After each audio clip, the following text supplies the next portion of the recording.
Hi guys, so before we get started, I just want to explain where this design has come from. So we've not really got any Circus stuff on the website actually. We've got a wedding cake style one, but we've not really got a proper novelty cake one. So I thought it'd be really good to do a novelty one. And of course, everyone sort of loves looking at the circus. Now, often nowadays we don't have the sort of wild animals in the circus, but from a sort of fun point of view, I think it's still fine to have the animals, the cartoon animals associated with the circus. And I'm quite happy they're not involved with the circus anymore. So what we have here. That was the first design I actually came up with. So it's a double big top, so two peaks. And what I thought would be really cute is having as if the animals are squashing the tent down a little bit, and then the animals are stacked up top. So that was my first initial thought.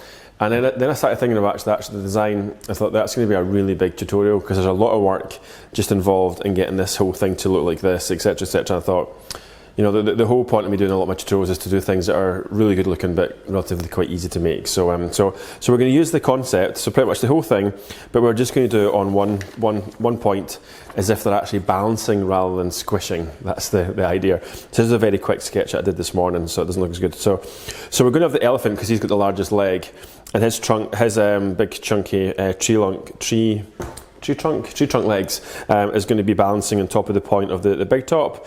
And then all the animals will be sat on top of the elephant's head. So that's where I got the sort of idea from that. So of course the whole cake part is the lower section here. So to do that, we need to have our metal threaded rod. Now, I've went for a really thin one because they're going to be polystyrene, the animals. They're not going to be real cake.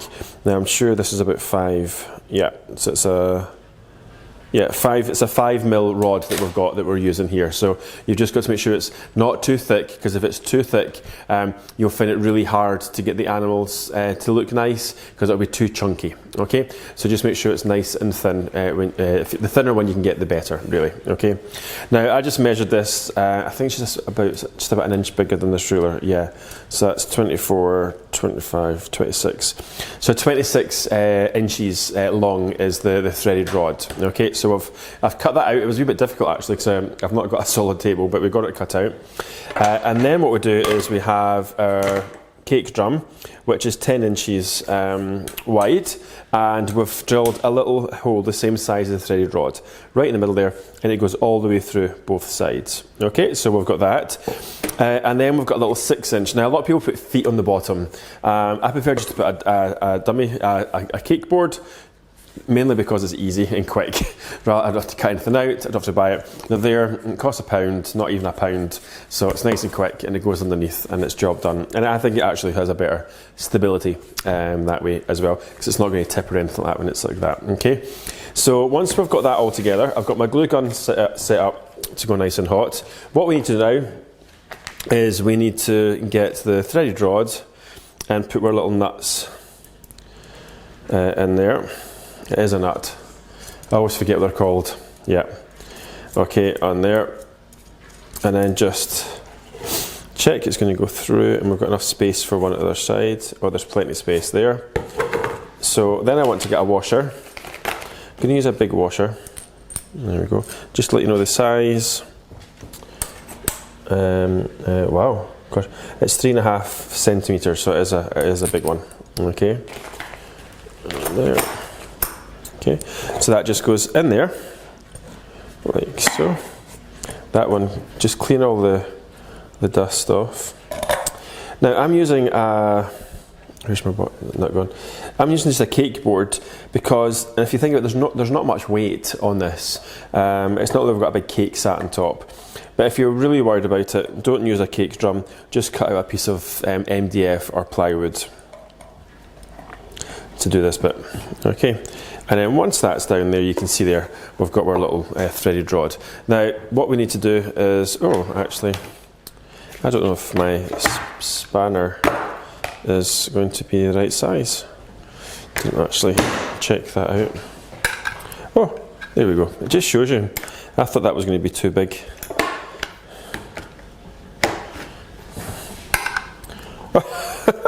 No way. That's going to be too big.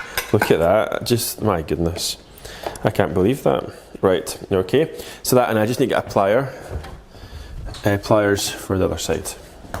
Okay, so sometimes it's quite good if you've got two hands for doing this, but I'm just going to put one there. So I'm holding that tight against the back, and then just getting this and just tightening that up. As long as that's not spinning around. It's maybe better doing it the other way around, but never mind.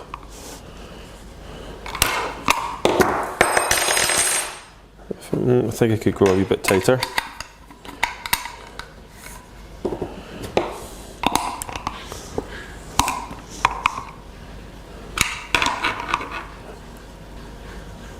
There we go, that's it. I can actually see it starting to press into the cake board. You can see it actually like a cushion almost, so that's good. Now you can see that the problem I've got there, of course, it doesn't sit well. Okay, so what we've got to do when that happens, oh, I've just realised I've got a spanner missing, that's not good, is, now you can tell I drilled that hole without measuring. That is so squint, Paul. What have you done? 12. Oh, that's half a centimetre out. It looks really squint, but it's only half a centimetre out, so that's fine. So the wee hole there goes underneath there, perfect. That goes there, it gets hot glued gun down, and it sits there perfect. Okay, so we just get the hot glue, and we just want to pop lots of glue on here, like that. Okay, across to here. And it goes on there. We press down. Now my glue stick's about melted, so I need to just add another one on. And then once that's on there, what I like to do is put a lot more glue underneath. Okay, so once that's set, turn it around. Okay, and then just get your glue gun and just fill inside the glue. Okay. Like that. Okay. Now, what I discovered a lot of time, I thought, oh, it's taking ages to set. If you just get a little bit of kitchen roll or just a bit of paper, just rip that off like that. You can pop that there. There we go. That means we can turn it upside down, and it's not going to go all over the worktop. Excellent. Good. We're getting there. So then what we want to do is get rid of these, because food's safe and all that. We do not want to risk having them on the surface.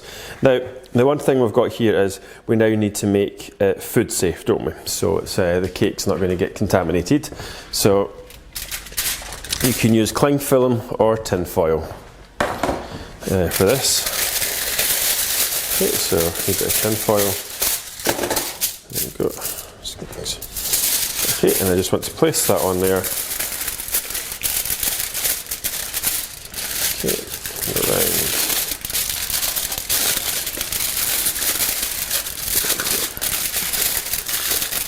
So you can see how many times that's getting wrapped around. So even if they cut into the tin foil with a knife when they're carving it, there's a lot of protection there. And then just squish it up so that it's nice and safe. There we go. There we go. Perfect. Okay, that's good. Excellent. Okay. Now, the only thing is, we've got a piece of metal here that's, we don't know if that's going to be food safe or not on the bottom there. So there's two things you can do. You can put a little bit of melted chocolate on there, just to hide it. Or the same thing again, we can get some more tin foil. Okay, so just a few wee strips, just to put around it. Like that. Okay, and then we get our ganache. Just grab a wee palette knife, and then all I'm going to do is pop some ganache around there, and of course the ganache is helping to almost hide it as well. A wee bit of ganache around there, that's fine, and then just bringing it out a wee bit, and then just get your tin foil. You can rip it a wee bit just so you can get it nice and close. There we go. Actually, I think 2 bits is actually going to be enough. There, like that. There we go. Yeah, that's fine. Yep, there we go. And there's no contact at all. If you've got the wee flicky bits coming up, just pop a little bit more ganache underneath there. Like that. Just to stick them down. Look at that. Easy peasy. Lovely. So there we go. So that's it, food safe. Now the only one thing we've got to think about is when we're putting the cake on to carve it, the cake's going to be touching this metal rod. So in a sense that's not food safe either. So just a very quick way, just pop some cling film on it. Is that going to be long enough to do the whole thing? No, I'll need to put it on twice. So just wrap some cling film on, and then just as we're putting it on, once the cake's on, we can just rip that back off nice and easy. Okay, so I'll just put it on that way. Okay, so just pop that on there, around there, like so. Again, it just makes it food safe, like that, okay? And we can just rip that off. Make sure you've got a wee thumpy bit at the top, quite a thick bit there, just so it doesn't tear it when it's going in, okay? That's fine. Nope, that's not going to work. Okay, I'll just put a little wee bit around the top there. Actually, I might just finish that wee bit of tin foil just to... Aye, that's better. Bit of tin foil. There we go. So it doesn't come loose. It might be easy just putting tin foil on. Let's just check. Yeah, that should be fine. All right. Okay. So what I'll do is I'll just get these tools out of the way. In fact, no, we'll have a quick tidy up. I always like to sort of anti-bac spray the table so there's no sawdust or anything on the table. So we'll give it a quick spray, and then when we come back, we're then going to, like a barbecue, like a, what's it called, like a kebab. We're going to kebab the cake and carve it on the stick.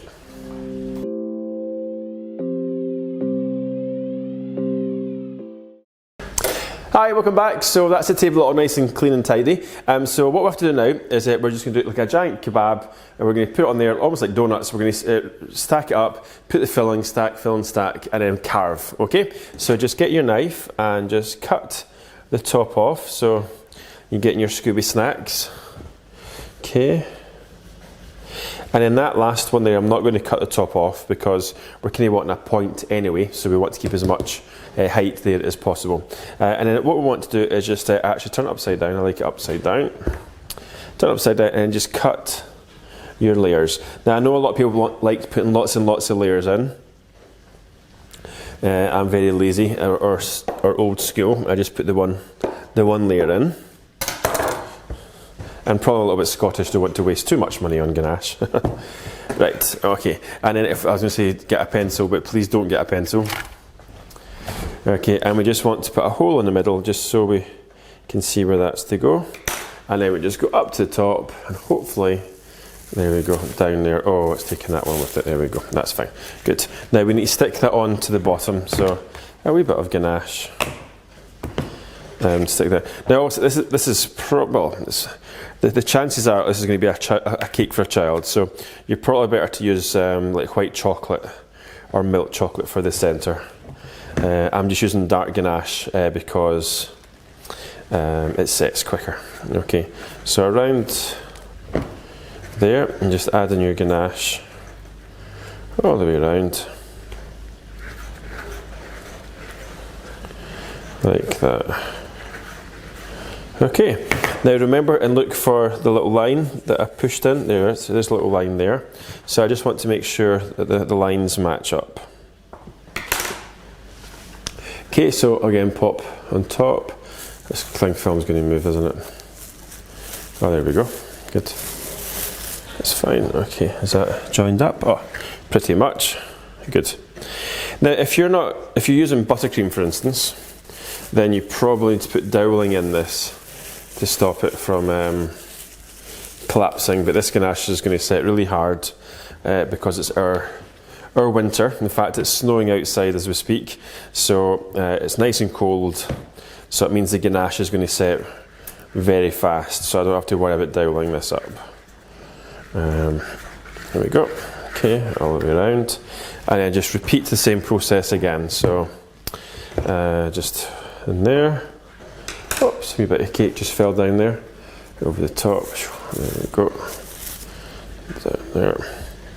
Okay, and then the same thing again. Now you can see what's happening here as well by doing this. It's every time we're adding more cake and ganache, it's supporting this dough, because remember the dough was a little bit wobbly when I first put it on, so it's going to be less wobbly the more ganache and cake we put on, and the higher up it goes. Okay, so there we go. And then again the same thing. Make sure we match the lines up. Where's the line? There's a line there. Over the top. All the way down. Right, 2 seconds quick. There we go. You didn't see that. Right, okay. That's fine. There we go. Good. Okay. I'm just going to put some tin foil over that because it's annoying me. I'll just take that off once it's off.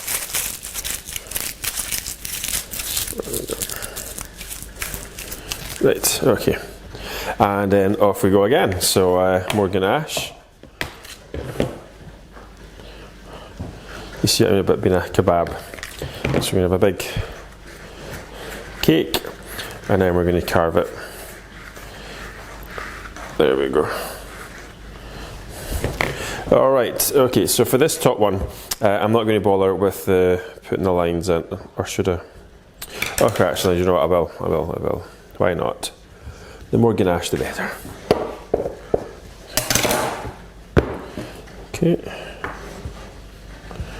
Okay, and then up here, down again. It's definitely starting to get tall now. Okay, and then more ganache. I might have to actually make some more, warm more ganache up. Okay, and then around here. In fact, I'll definitely some warm ganache up. Okay, so just nice big layers. And then get the line. Where's the line? There's there. Okay, pop that on there, all the way down. There we go. Cool. Right, okay, so do you know I've got to film this tin foil. Oh no, look, it's right at the top. There we go. That was a good guess, wasn't it? So I can just take this. I don't think that's matched up. Huh? Oh, it's not, but it doesn't matter. Okay, it doesn't matter. Yeah, I'll take it off. Okay, I've just got in trouble from the cameraman. The lines haven't matched up. Sorry, there we go. Is that better, cameraman? Jeez. Okay, so take this off. There we go. We have to take this off because trying to put your models on this, that's, you can see why I didn't want to put tin foil on. Try to put your models on that when it's all rough like that, doesn't work. There we go. So you can see the tin foil is right at the top. So that was a good guess. So to give you a rough idea how high up to go for your tin foil, now that that's all on there. So that's if you got to 11 inches, so that would be absolutely fine. Okay, so you can see here we've got the cake there. Now what I might do is just get the palette knife. You can see the ganache. You might not be able to see. This ganache is actually starting to set because it is cold in here. So you're always best to go around and just squish the ganache on. So definitely at the bottom there, it's definitely setting. Okay, there we go. Nice.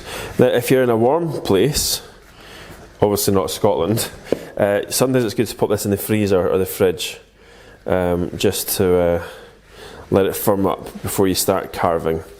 I'm going to be able to carve straight away. I don't know why I did a bit of ganache there, that was silly. Right, okay, so I'm just going to clear any bits of tin foil away. And now we can actually carve the cake. So what we've got to do is work out roughly, if you put the ruler on there, where we want the tent to come down. So say that's the points there. We probably want the tent to come down to probably, I would say probably about the 6. Do you want to go 6? Yeah, I think the 6 much, which is basically the bottom two cakes, okay? So you want to make sure you can see that line going around the cake, okay? So just mark where you want that when you're carving the cake. So we keep it kind of level as much as possible. Okay, so on there. There we go. There. Right. Okay, so that's jolly good. So if we just get some agua. and a clean knife.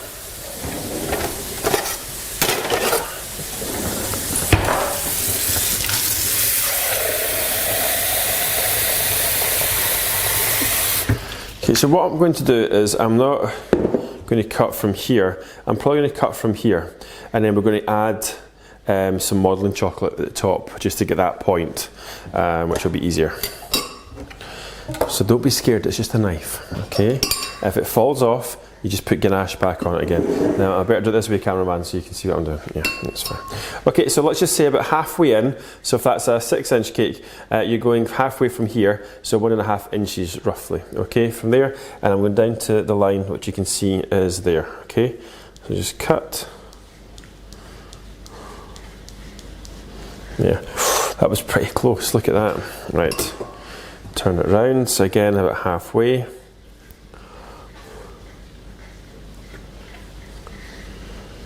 There we go, good. Okay. Once you get going, it kind of starts to feel like you hold the knife at the same angle every time, so it feels more natural. Okay. Starting to move there, so I'm just going to take that off. Just put it back in the water if it sticks. This is the ganache is starting to set quite hard. There we go. Around, same thing again, so about halfway, and then just in. We're just cutting that down. There we go. Like that. Okay, so then you can see here we've got a bit of a weird shape. It's too square. So all we have to do is really just go round and just take away the square, the sort of sharp edges, so to speak. Okay, there we go. And then once we've got the basic shape, then what we want to do is give it a bit more curve to it. We don't want it to be too perfect looking. Now I'm sure there'll be some scientific way of doing the curve, but we ain't doing that today. Okay, so what we're going to do is just put that in there, and all we want to do is get the knife and go in and then kind of curve it out, okay? So we want to go in and then curving it out, so we get that nice shape there. Yep, so in and then out, like that. Ganache is definitely setting. Oh yeah, you can see that lovely shape, look, see it just curving and it goes out like that. And then out. So as long as we keep to that line, that's the main thing. Okay. There we go. Great. Okay, so I'm just going round. If you do it quite fast like this, you can make sure it does feel like it's all the same. Okay, and then just take a wee step back. Can you half close your eyes? I can definitely see that shape there. Now, that's good. So then what we want to do is carve the bottom. We don't want it to be going, so that's why I said, I don't know why I was adding ganache there, because we're actually going to be cutting some of this away. So again, I'm going to get some more hot water. So it's right at the top. So it's going to be easier for me to cut on my right hand side for this, so I'll just change my angle like that. So what we want to do now is we just want to take just a little bit of the edge off here, so it's not going straight down, okay? And your best is to start off with little chunks and just work your way around. We don't want too much. Okay. Just enough so you can tell that it's kind of sloping in the way. Okay. I'll just drop chocolate on the floor.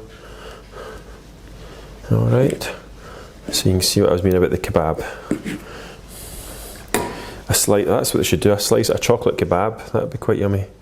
Now you can see that I was getting a wee bit too excited there and almost took too much away.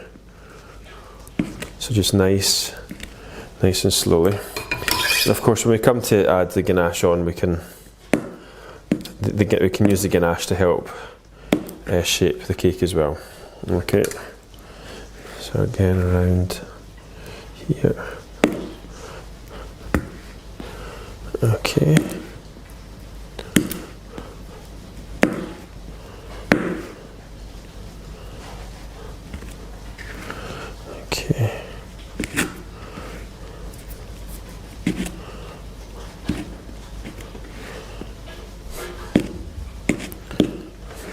Okay, just keep going round, and then just, you can see here, just in there, like that.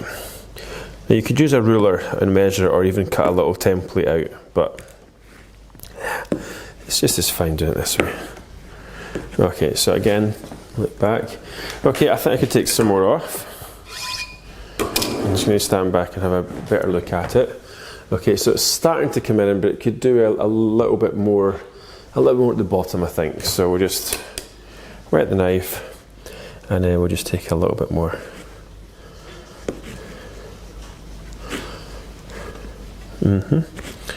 Get in there. So you can see I'm really, normally I would be quite, when I'm carving, I'm quite severe with it, but I think you could go too far the wrong way. So I just want to, you can see I'm starting to cut some of that tin foil, so just be careful.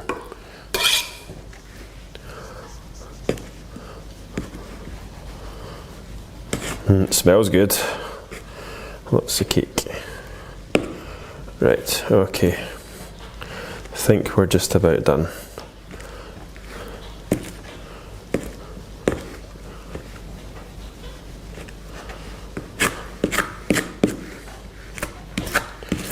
There we go. Right, so this is the bit that everybody likes doing, but if you get your hand and massage the cake now. Okay, so just press in, make sure your hands are nice and clean. Just press in, check there's no tin foil, there's a wee bit of tin foil there. Okay, pressing that in at the bottom there, giving it a wee pat at the top because it's a good boy. Okay, and then just pressing the top. Like that. There we go. A wee bit of tin foil again there. Okay, right. Let me just check there's no tin foil. No, that looks good. That looks good. Okay, so I'm going to quick tidy up. I need to warm up some more ganache. Warm the ganache up. We'll come back. We're going to cover this in ganache and, of course, finish off the top with a wee point. Okay, so I'll be back in a jiffy.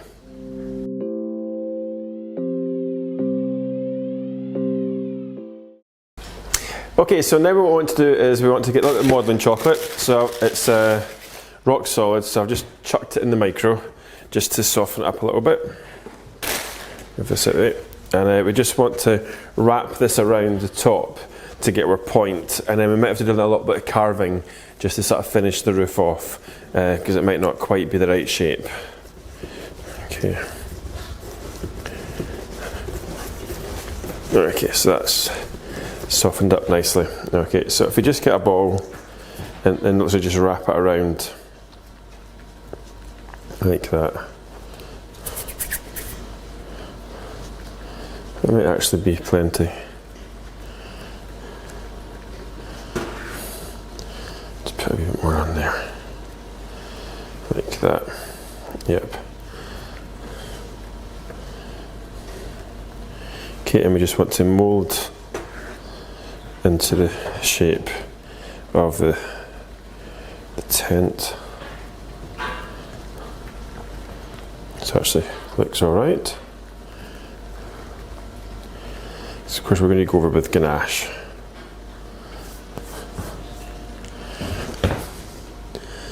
Yeah, that looks quite nice. Yep, that looks good. There we go. Alright, okay, so then we get our ganache. Now I got a little bit excited with the microwave. So a little bit on the soft side. But we can get the first, do you know what? Is it alright or is it too soft? Let's just see. Might be a wee bit on the soft side. But yeah, we can get the first layer on and then we can go back and put a second layer on. Okay, so just around, and I'm bringing it right up to the top so it all comes as one. Oh yeah, that's the look. So it looks like an upside down ice cream cone. It's definitely got that look about it.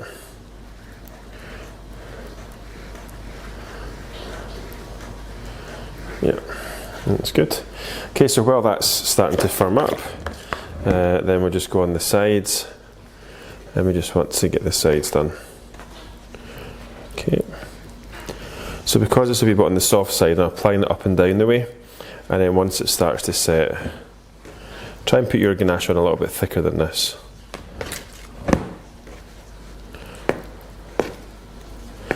So while I'm doing this, it's a bit obvious what I'm doing. We actually have a very special guest in the background. We have our first competition winner. We did a competition way back, and when did we do that? That was months now, isn't it? A few months. October. Yeah, October, and this is March, so it was a while ago. And Leslie has came all the way from Taiwan. She just arrived this morning. I was at the airport about 8:30 this morning, and she's flown all the way. And we gave her the choice if she wanted to go to her hotel room and sleep, but she's been too excited, so she wanted to come and actually watch us film a tutorial. And so later on, we're going to bring Leslie on to say hello after lunchtime, and Leslie might even give us a little hand to actually make this cake. So we'll see how she's feeling after lunch. She might be sleeping in the sofa by that point. But of course, we're hoping it was going to be a lovely spring weather for our trip here, but it's been snowing for the last almost 10 days on and off. It's been raining yesterday, so it's not as bad as it was. So anyway, I'll bring Leslie in later on, and you can have a wee look. So you can meet Leslie. That's what I meant to say. Okay, so what I want to do now is just get your metal scraper, and just very lightly, I'm doing it lightly because it's just soft ganache. I want to go round and scrape the sides. Okay, and then slightly start to bring it up like that. Okay, that's good.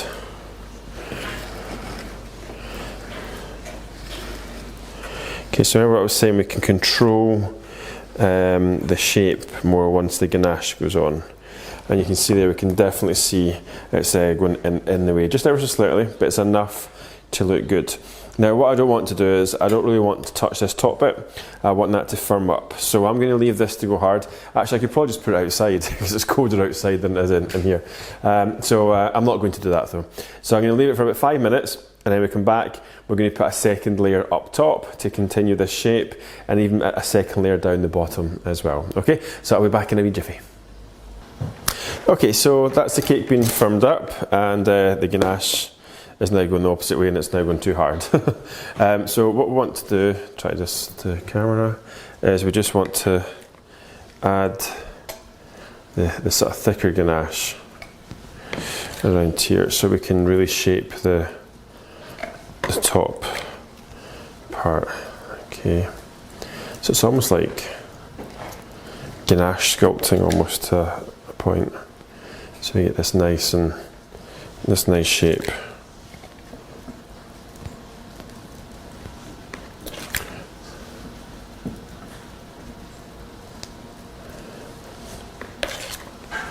Okay.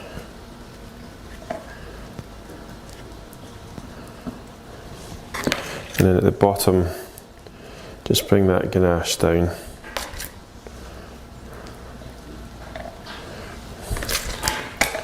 And once we've got plenty of ganache on there, we can then work it into a nice shape for the big top. Okay, so you can see I'm just rocking back and forward, rocking it, sort of like that motion, like that.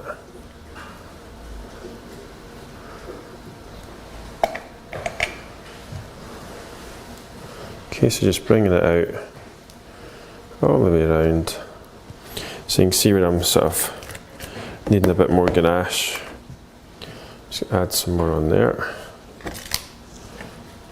Okay, and then just rocking back and forward. It's like a wee pixie house or something actually.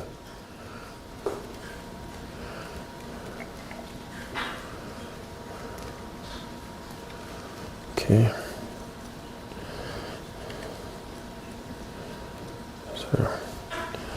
That's fine. Okay, so the top is too thick, so we need to just shave some of that off now, so it's not as, we want it to be more pointy. So I'm just taking that excess off there, so that becomes more pointy. There we go. And of course that's going to give us a really good grip for Mr. Elephant when he goes up there.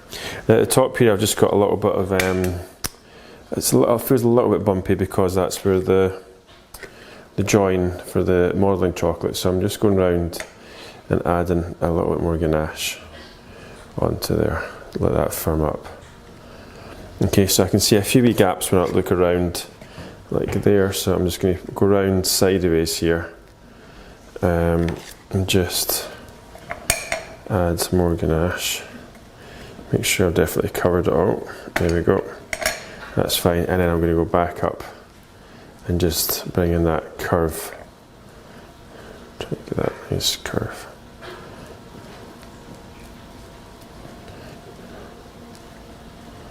There we go. There we go, and then come down there, there.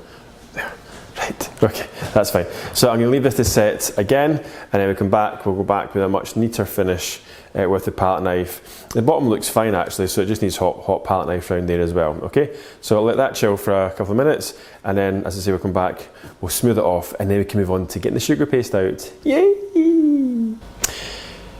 Okay, so that's the cake, went nice and hard. So what we want to do is just get a hot palette knife, and all we really want to do is just go back and forward, and we just, now that it's firmed up, it's a lot easier to shape and get a nice finish on the cake. So just round.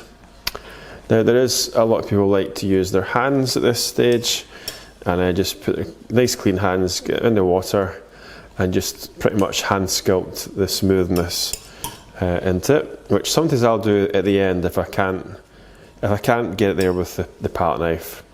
I'll get the palette knife out. Now there's a wee bump there that I'm not liking, so I'm just going to carve that away, because obviously it doesn't want to go away with the ganache. There we go. And just over the top. Okay. Back and forward, and just really, the good thing is it feels very solid up there. And just smoothing that ganache up. There we go. And then just working at the bottom there. Just really trying to get rid of all the lumps and bumps. Even though it still looks quite rough when I'm working it, I'm taking away the majority of the rough bits. Oops, apart from I do that. Oh, and that.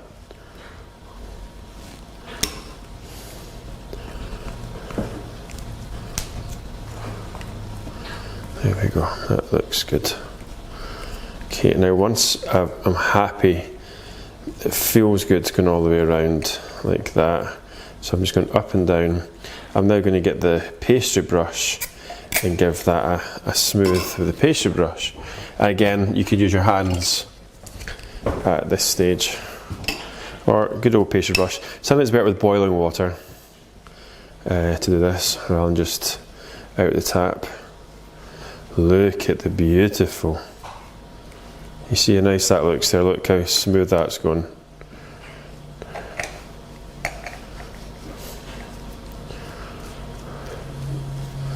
There we go.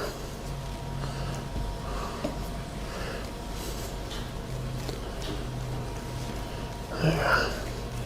Okay, all the way around, and then once you've went round there, you can actually see it a lot more.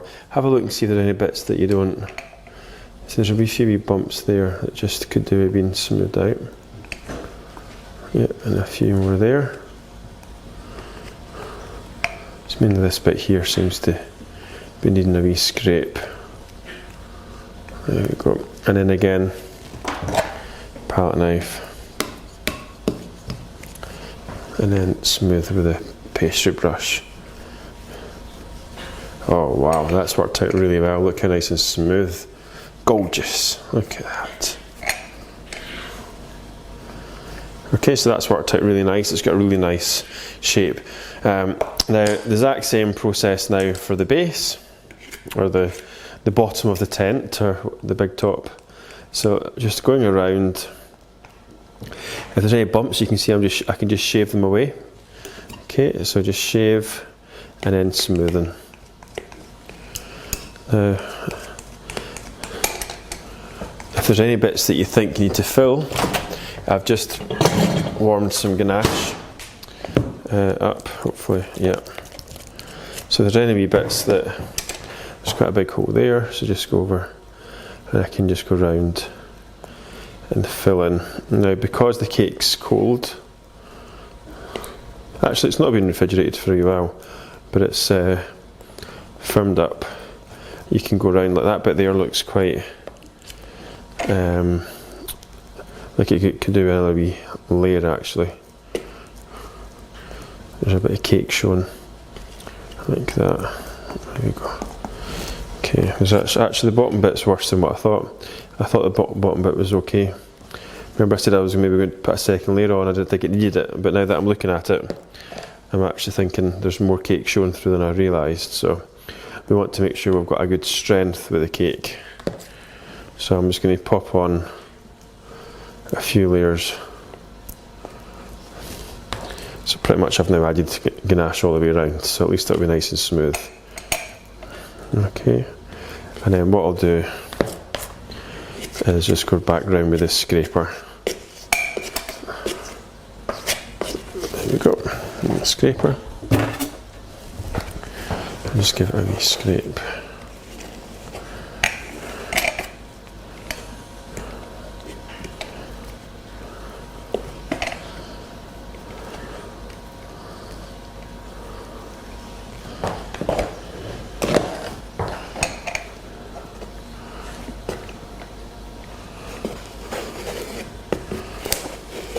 Okay, so I'm just really scraping back so I can see what. Now, oddly, I don't understand why I'm seeing more bumps this time.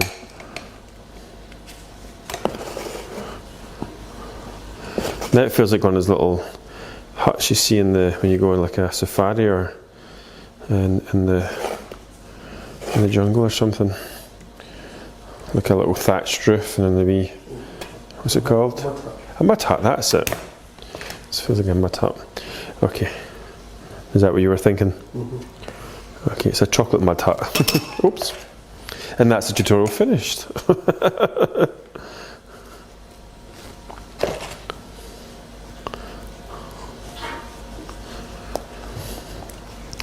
A tribal cake. That's what it could be. That would be cool. We could put little. We could do like a little. Like animals and stuff outside it. Okay, so just going back round, give it another wee scrape. Oops, just because we're putting stripes on it, I kind of want to make sure it does look neat.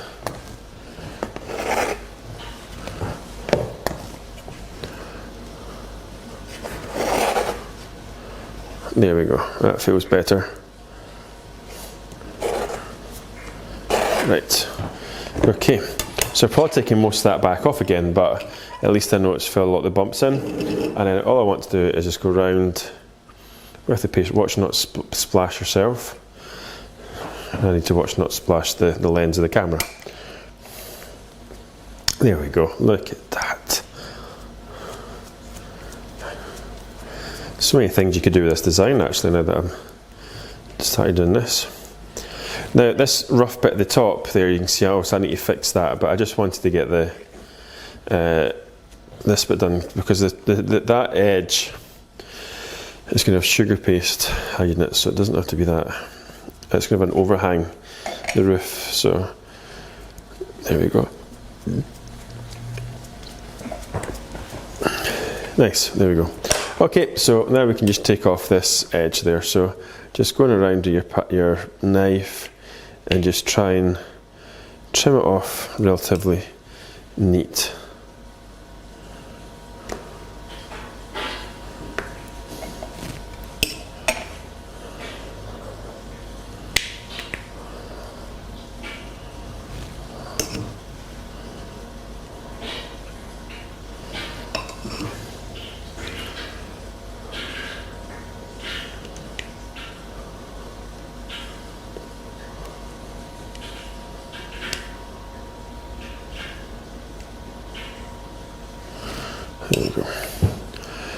Okay, so just try to get it as close as I can.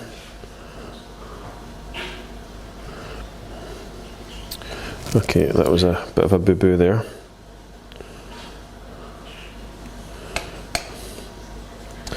Okay, I thought I had a bigger ledge than that, so I was actually hoping that there would be a bigger overhang, but it was a bit more rough than what I thought it was. So I'm just kind of just taking all that away. Oops. Okay, I take one bit away and then another that wants to fall off. Right, okay. So pastry brush, actually, do you know, for this one it might be good using your hands, just because it's a wee bit rougher.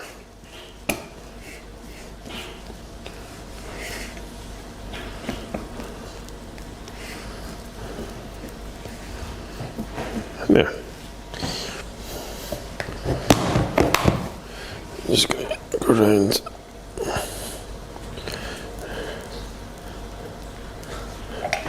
What was it? I've changed size. No, I know. Sorry. Sorry, David's having to chase the palette knife, and for once I've actually I've just went and changed the sides. Okay, so just going back and forward. There's a wee bit rough bits there. And then I want to get my hand and then just go around and just smooth off. Oops. There. Oh, that was a bit, I wasn't expecting that bit there to be just as time consuming. I thought the ledge would have came off quite easily of the roof there. Alright, jolly good. There. Good. Right, so what we want to do is just get your pastry brush and we'll just give it a quick re-wet, and then when we come back it is a case of getting this iced all in white sugar paste, and then adding the stripes and making the door, icing the board, cutting the letters out, and then finally finishing off with just a few wee animals balancing up top. Hopefully, fingers crossed, all going to plan.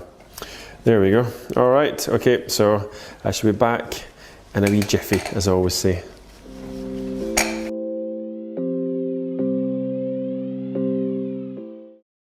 Okay, so as you can see here, I've got the sugar paste rolled out. So actually I'll take this off the turntable, place that down there. Now what we need to do is just lift it up and wrap it around. Now actually I've just cut that strip off the bottom, so if I want to see how much, if I've got enough, I've actually got way too much. So I'm just going to take a wee bit off each side, make it a little bit easier to handle. Okay, and just make sure it's the right height, so I've made sure it just comes up to the bottom of the roof. Okay, so it's got a nice big overhang. Lift it up, now we want to go over the bar, down here, and then lift it up like that and bring it around, and then we just want to pop that on there, and then try not to get that, like, yeah, it's better that way. Okay, bring it around. Oops, did not want to touch it. Right, around that way, like that. That's good. Now that line that's going up and down there, like that. Okay. Now we're putting stripes around here, so don't worry, I'm not too worried about that line. Just take off the excess. There we go.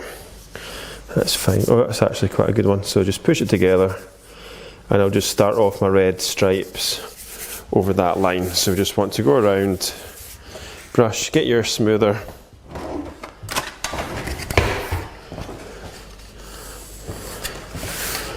Around the bottom,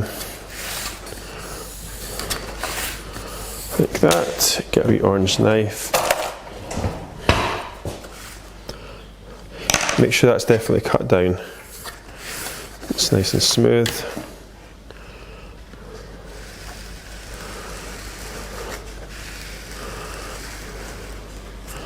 Take away the excess there. Okay, and then up the top. Okay, just make sure you're in about a centimetre in at the top there, just and no more. Okay, so again on there.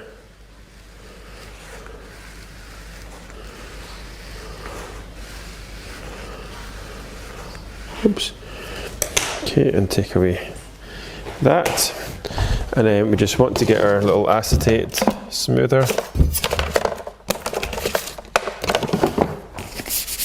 And then we just want to go round and just give it a good old nice smooth. Okay, nice and easy. Okay, so I'm just going to go away. I'll finish smoothing this off. And then when we come back, we then got to ice at the top of the cake. Okay, so I'll just get this done, scrunch this up, roll it back out, we come back, we'll get the top on. Okay, so now we're going to move on to icing the top. So I've been trying to debate which we want to do. One of the ideas I thought was just doing red and white stripes. So put a red stripe on, overhang it, put the next one on and cut it with a bit of string. So the string gives you always a straight line to cut, so you're getting that perfect triangle all the way around. But then I started thinking, actually, I think that's going to be way too much effort. So what I want to do is just measure halfway. So there's halfway. So I get the knife all the way around. So it's about that much. Okay, and if I come across here, actually I've only got enough there to do one side. That's the thing. So cut down. I may as well just cut that shorter because I've not got enough. It's easy, it's just easy to do two halves. And then we just want to lift up and just place that on. Yeah. Okay.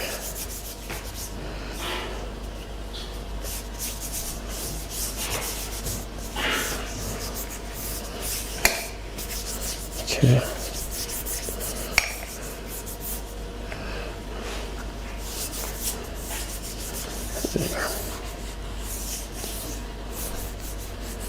I actually like how we're getting that right on the thread, so it's mega thin. I never thought of that, so that's even more amazing and more pointy looking as well, so that's good. Okay, so we just want to go around. You can see that wee lip, it's going round there. So all we want to do is get the knife right on the edge, and you just want to be quite confident with your cut.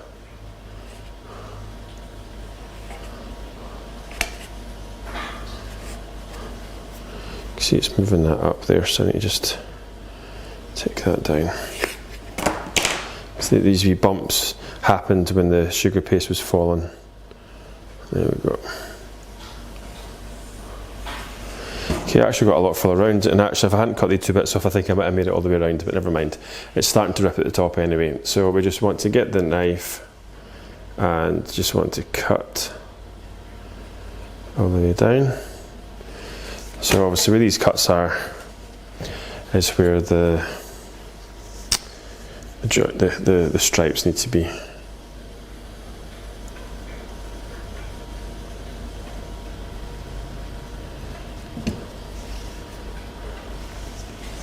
Okay, so look, oh, it's actually not far off halfway, so that was fine.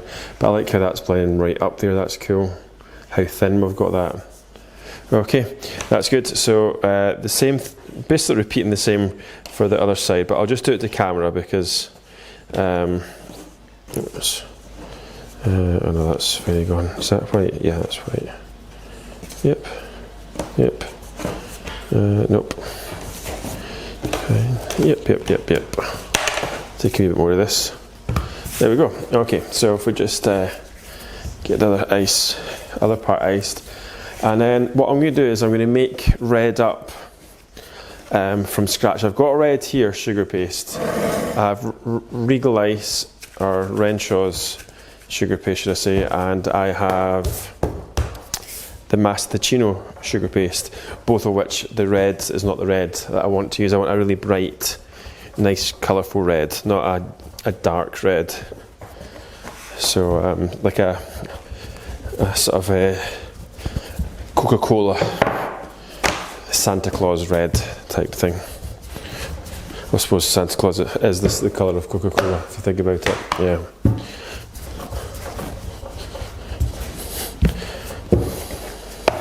and not the Coca-Cola Cherry Red, as we made a mistake and bought for class for the students.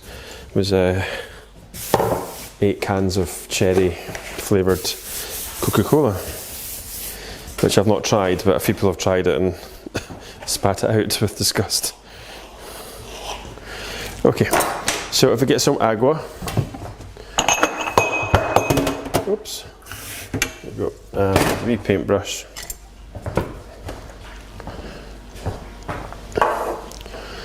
and then just up and down there. There we go. Don't have to worry about the bottom. Okay, and then we just want to lift this up.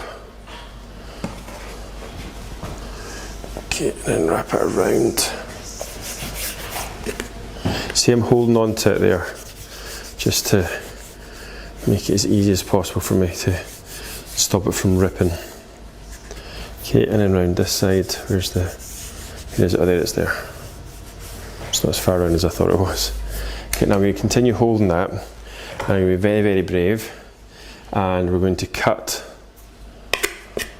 I'm getting a bit of a reflection from the light, which isn't helping me seeing things, so I'm going to have to just blind cut from there. Oh, it's hard.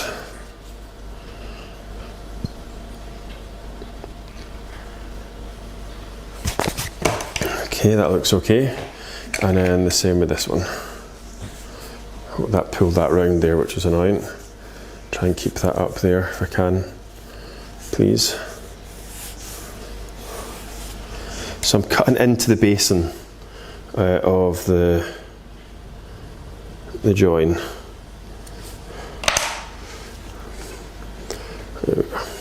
Okay, so I'll just get a little bit of water. Don't worry about the joint, the gaps.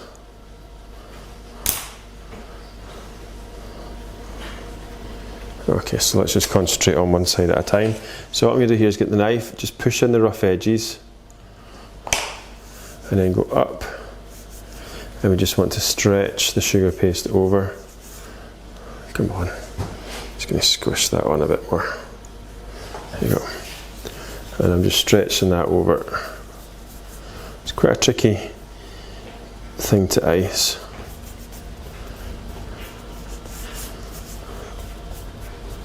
There we go. And then this side's definitely not looking right, so I'm going to just see how much.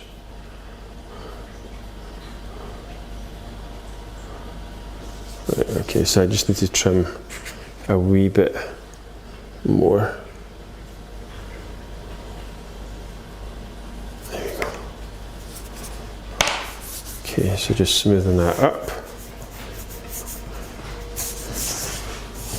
And then just again, you can even lift it up if that happens, and just try and stretch it across.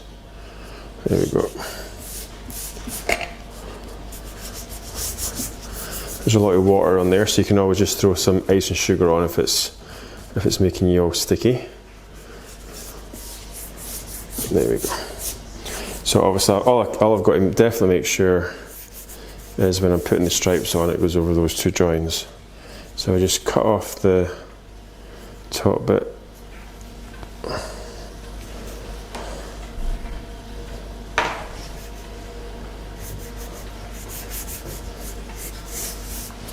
Okay, and then the same thing again. Actually, I'm almost at the top anyway with this one. I just want to hold there and just cut around to about there.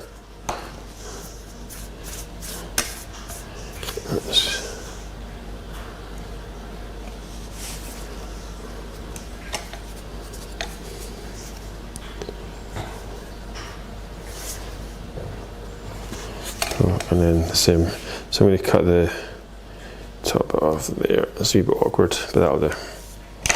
Okay. Wow, I love that height. The other thing is we've maybe lost a wee bit of height for the animals, so I might just bring it down a wee bit more. So I'll measure from the top so you can tell what height this is. Yeah, that feels better. Okay, just get my ruler.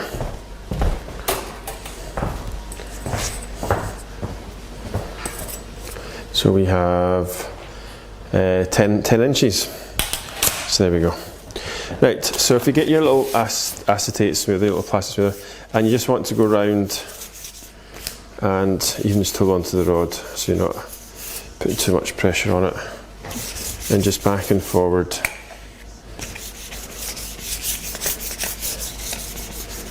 Just giving it a wee smooth.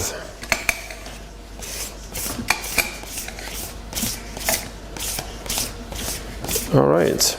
Okay, right, so just try and make sure this line round here is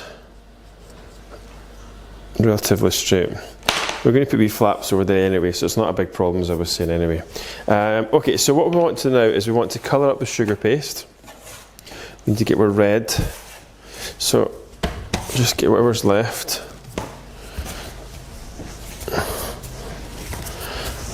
Now you might want to buy just buy the red in, so that's fine if you just do that. Okay, now I probably need quite as much as that. Mind you, I actually like it when I make this red up because it's a really good red. So this is Rainbow Dusts, and it's the Pro Gel. Oops, that wasn't meant to happen. I washed it before I came on, so that's why that came out like that. Now this stuff is quite intense, but it needs to be quite intense because I want it to be a really nice red. That's a lot. Okay. Now, I should really put gloves on, but hey ho. Look how that just completely stays red. Okay, so here we go. It's going to look like there's been a murder by the time I'm finished.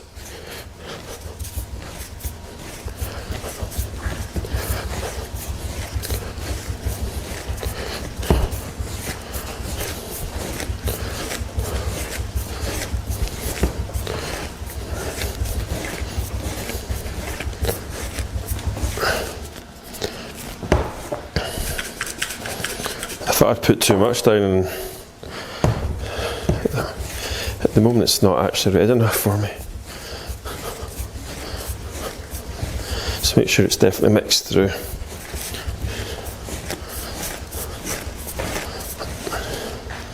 It's a bit pinky. It will darken, so you've got to remember that as well.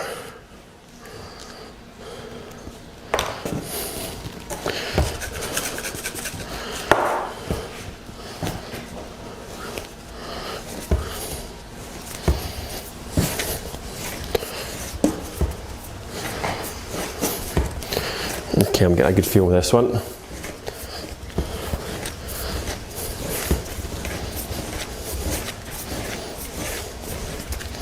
Oh yeah, it's definitely getting the red that I want. So you can see why I decided just to make more up, because at least I've got it made.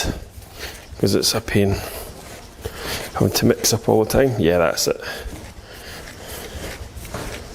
And it will darken. Yeah, that's really good. So just cut through, and you can see there's still a bit of marbling going on. So I'll just mix the rest of that up off camera, and when I come back it's rolled out, and then we're going to add the stripes.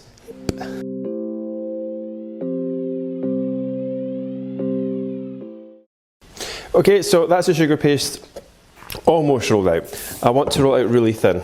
Okay, so it looks really sharp on the cake and not chunky. Okay, so just really roll it down. You could probably put it through the pasta machine. Now, I was thinking you could use flour paste or gum paste for this, but it might not be too nice to eat because there's quite a lot of it going on. Okay, there we go.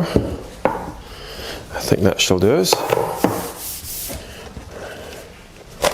Yep, that's just thin enough and no more. So then what we want to think of is what size we want the stripes, and I actually would like these stripes to be just a slightly bit thicker.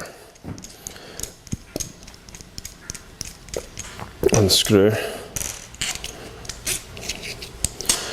Turn that in the way and it gives you an extra mil, or about 1.5 mils, and then that one, and then that one's going in the way as well, and turn it round. And it's just made that a wee bit bigger, which feels just a bit better. So if I just measure that against my rule, it's 2.5 centimetres. Check the size of this, so it's up to the gold marker, so I've got loads there. Okay, and I just want to go across here. Now, we should really be cutting this at a slight angle because of that, but I'm going to be naughty, and we're going to try and get away with not doing that. So, on the sugar paste, run down.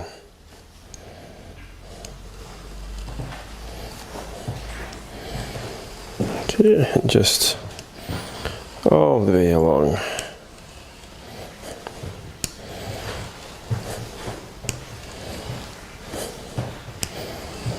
Like that. Okay, you get the idea. Cut off the spare bit at the bottom so it doesn't roll over. And if it's not cut at the top, and then turn over.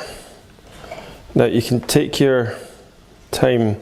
Don't wrap these up because you're worried about them drying out. It's actually better if they dry out because we end up with a sharper, an easier way to make it nice and straight if it dries out. Okay, so you can see I just turn them upside down so we can knock away any rough edges. Okay.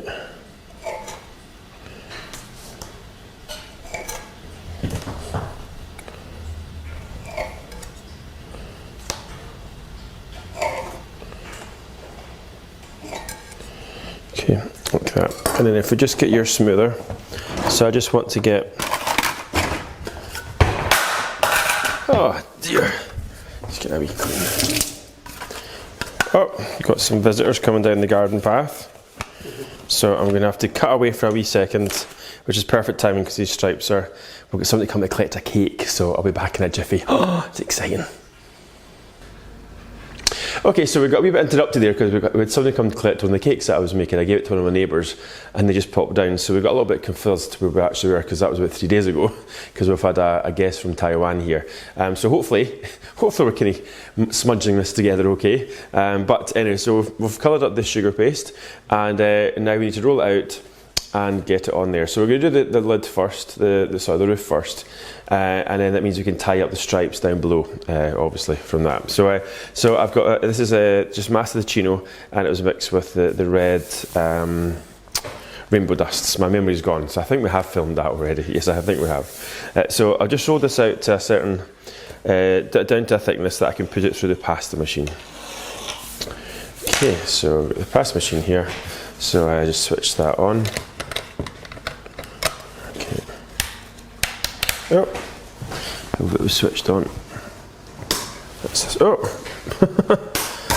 there we go. So I'm just putting a bit of oil, vegetable fat type stuff in there just to make sure it runs smoothly. Now, just pop that through.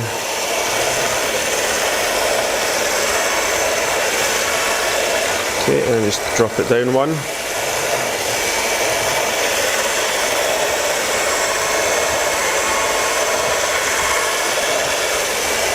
And down again.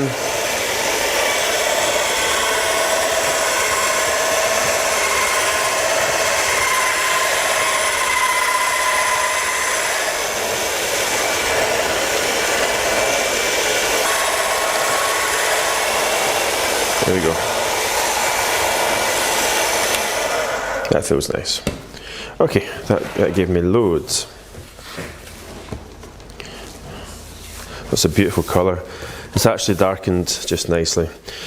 So there is a scientific, mathematical way of working out how to balance this out. My brain doesn't even come close to that. So all I've done is measured from here to here, which is 9 inches. I've measured 1.5 inches or 4 centimetres for what I want the stripe to come to the bottom, and it obviously comes to a point at the top.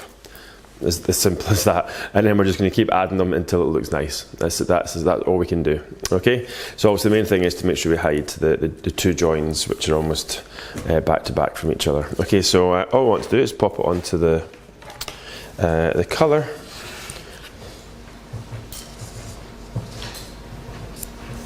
Okay, and then just get the knife, and since we're having cutters are so much better, but there we go. Now you've got to hold tight there so it doesn't move. That's a nice thing about doing stuff like this that's bespoke. And I'm going to make it a little bit longer actually, so we can just trim it at the bottom. Now take that off, place it down, and what we want to do is just make a few up so that then they're drying nicely on the table, and the more they're drying, the easier it is for them to go on the cake, because you get a sharper finish. Okay. Up. Okay. All right, so you can see like that. So that's easy. So what I'll do is I'll just whiz in and whiz out. So I'll cut another 5 or 6, and then we come back. We'll just place them on the cake. Okay, so that's me got all the triangles cut out, and while I was off, I thought I may as well just cut the stripes to the bottom. So I've just rolled out the same paste again, nice and thin, and I made it a little bit smaller because it felt too chunky. So this is 2.5 centimeters, and I just quite simply, you just run down like that, run. Once you've done that, take the strips off, because you always get a rough edge using the little ribbon cutter, over like that. And then just pat it to get it nice and sharp, and then you want to then flip it upside down, back up the right way. Once we've done that, then it's simply a case of attaching to legato, to the cake. So all we want to do is just pop some glue on.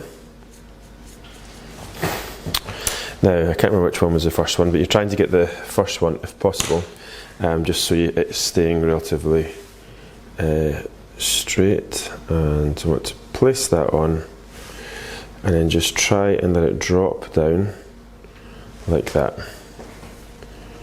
There we go. Try and get that top bit as straight as possible. There we go. Okay, that looks nice. And just leave that wee bit just now. And what I think we should do is I'm just going to put the opposite side on, because I want to get this line here, but it's not exactly. Remember I said I was wanting it in the middle. Now I really wish I had got it in the middle, but never mind. But what I'm going to do is I'm going to try and put this to the sides of that line there, if possible. There, that join. There we go. Okay, so you can see there, and as I say, there's no. I've got no. I'm not measuring it, I'm just placing it on, hopefully it will just feel like we're getting there. So now, what was it, we've got 1.5, so let's just see one there. So we're going to get 2 in this space here. Okay, so probably if you just get your ruler, maybe we should measure it a wee bit. So if we get this, it's 1.5 inches, so say about 1.5 inches is there. Let's just see, there. And 1.5 inches is there. Okay, and if we go another 1.5 inches is there, and 1.5 inches is there. Oh my goodness, that actually works. There we go. Right, so that's fine. So again, the glue all the way up. There we go, and then just lift it up. Okay, place it on, and then bring that in. There. There we go. It's fine. Now this last bit here is going to be a struggle. This is the bits that I was worried about. Because you can see here when I put that one on there, it's going to there's not a lot of space left because it's not thin enough. So what we're going to have to do is just smudge it. That's my new word today. Everything's getting smudged. And we need to just make it a little bit thinner at the top. Like that. Okay, let's see if we can get that on.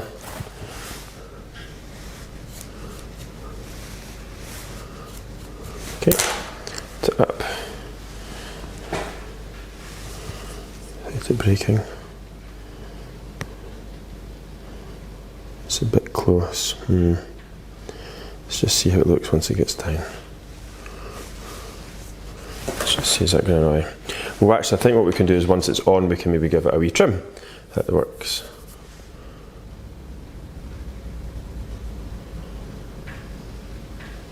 Yeah, baby. There we go.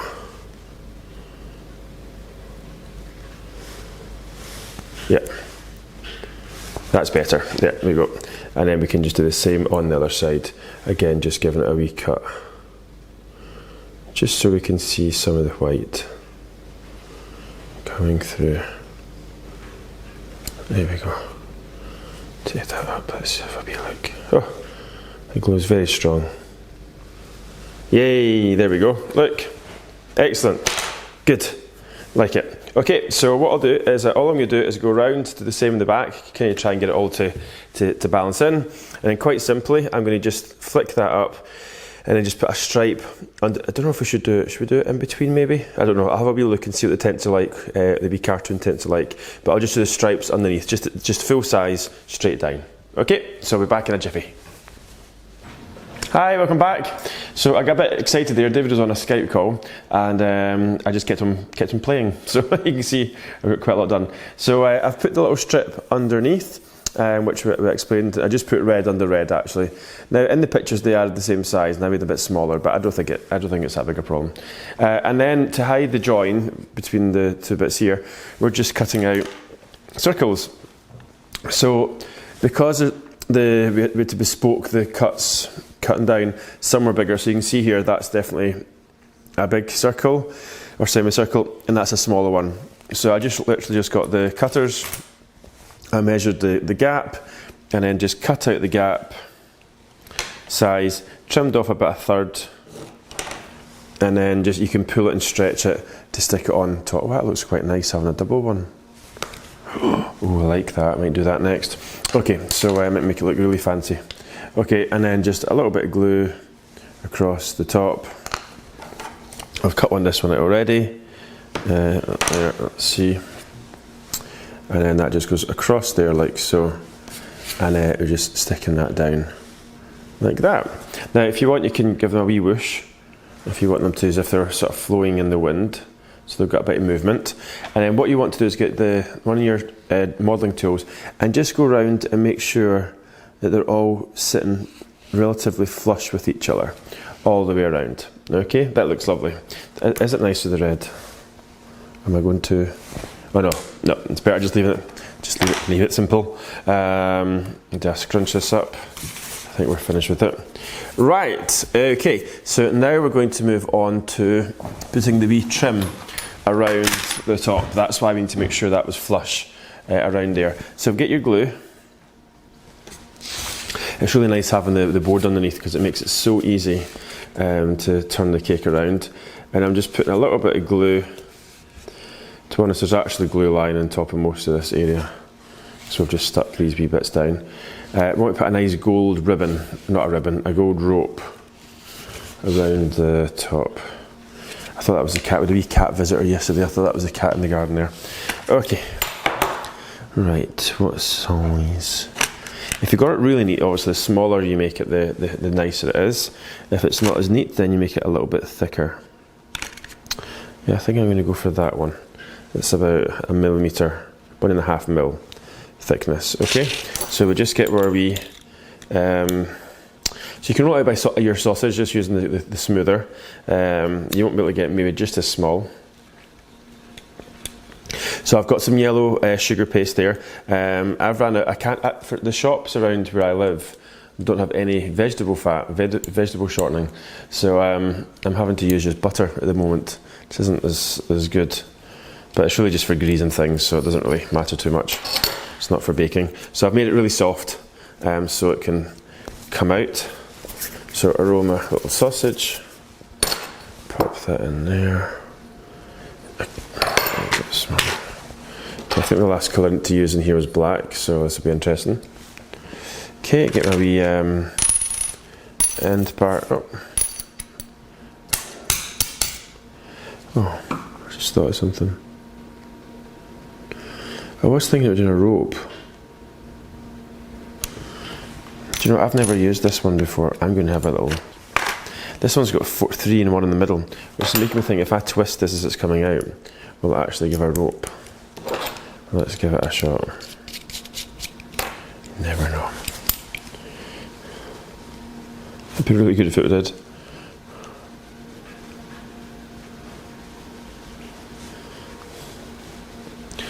I don't know if I put enough butter in because it still feels a bit tight. Oh, here we go. Right. Let's see. So if we land that on the table, pinch, and if we twist as we go, oh my goodness, it is. And twist.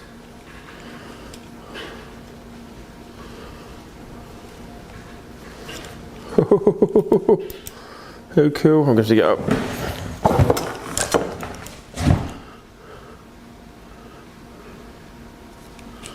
Oh my goodness.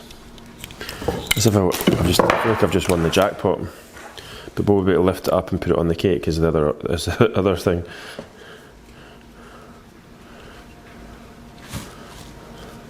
Do you think that's enough, or do you think I need to keep on going? I'd hate to have an unnecessary... You're running out of table. No. Okay, that'll do it. I'll need to just stop there. Wow, how cool is that? Okay, now obviously probably what we should do is leave it to dry, but we've not got time for that, so I'm just going to do this really fast.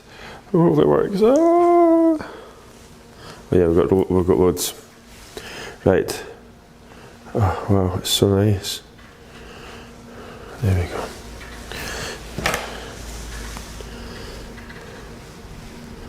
There we go. Look how nice that looks.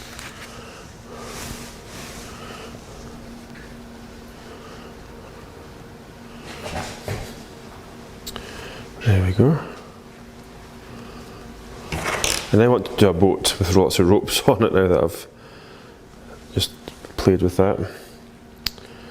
That's my small-mindedness, not even thinking outside the box until now. There we go. Oh, that looks really nice. It's not perfect, but it looks nice. That one's a wee bit on the long side, but it gives us that nice little finish. Now I want to put tassels coming down, but I need to walk away from the tassels. Right, okay. So that's the tent. The sort of tent done. So what we need to do is need to make the entrance door. Then we need to ice the board, and then once that's done, that's pretty much the tent made. And then it's up top to add the animals. Okay, so I'll have a wee tidy up, and then we come back. We'll finish the tent off.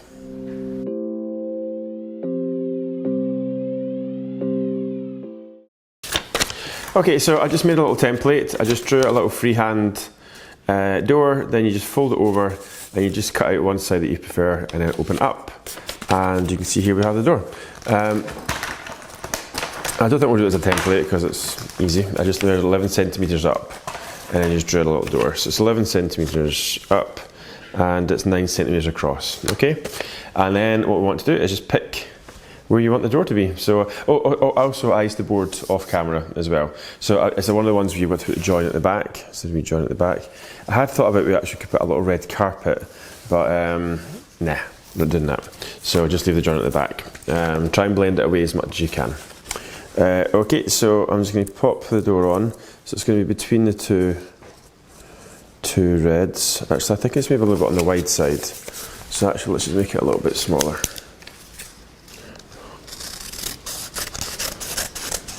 Oops.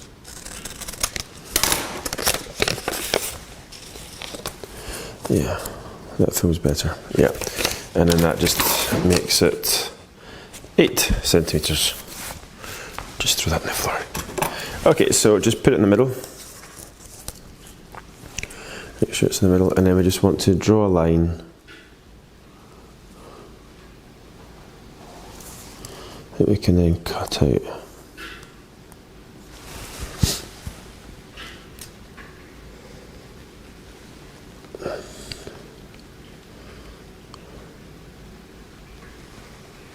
There you go. And just get your knife. Do you know what I'm thinking? I think we just need to cut out the red. 'Cause I think we can just place the black on top, and because we're going to be edging it with yellow, little yellow lights. So I think rather than go through the whole stress of cutting into the cake, we can just put on top. That's such a good idea. So let's just take away this red. I was saying the glue was quite strong. Yep.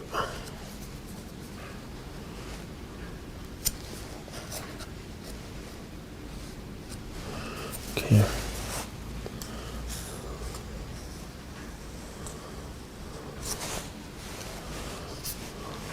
Oop. Oops. Oh my goodness, I'm destroying the cake. There we go. Need to get this bit here away. Come on. Oh, I've just cut the cake again. Oh my goodness, what's going on? Right. Okay, so I've got the black here. So all I want to do, you can see it's got lots of white on it, because when I was rolling it out it got a bit, I put too much icing sugar on, but we'll clean that off with some glaze at the end. Okay, so we just want to cut around our little homemade template. There we go. Help if I cut along the bottom as well. Get the right size. Okay. Just put it up against there and make sure it's good. Yep. Yep, it's good. There we go. Just get a little bit of glue. And then, yeah, that's definitely easier, isn't it, than having to cut all that cake sugar paste away. Makes the cake a little bit more thicker with the sugar paste, but some people don't mind that. Okay, just stretch it over so it comes to the edge. There we are. Good.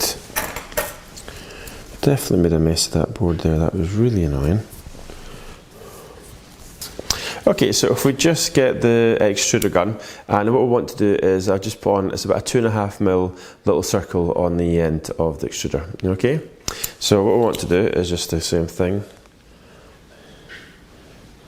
Let's just let it lie on the table, just so it doesn't get any bigger. Stretch, they say. Okay. I think that's definitely enough. Right. Stop there. And you just want to get, there we go. And just get your glue. Now because we've put the door on top, it means there's a wee ledge that goes all the way around. It means it sits on that little ledge. It's almost like we're supposed to do that. Don't worry about the glue marks because we're going to glaze it anyway. Okay, and lift it up and over. Place it on. There we go.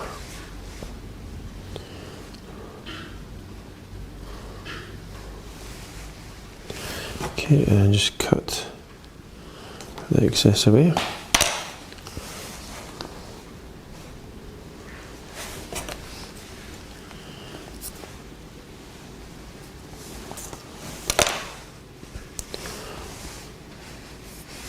There we go. That looks good.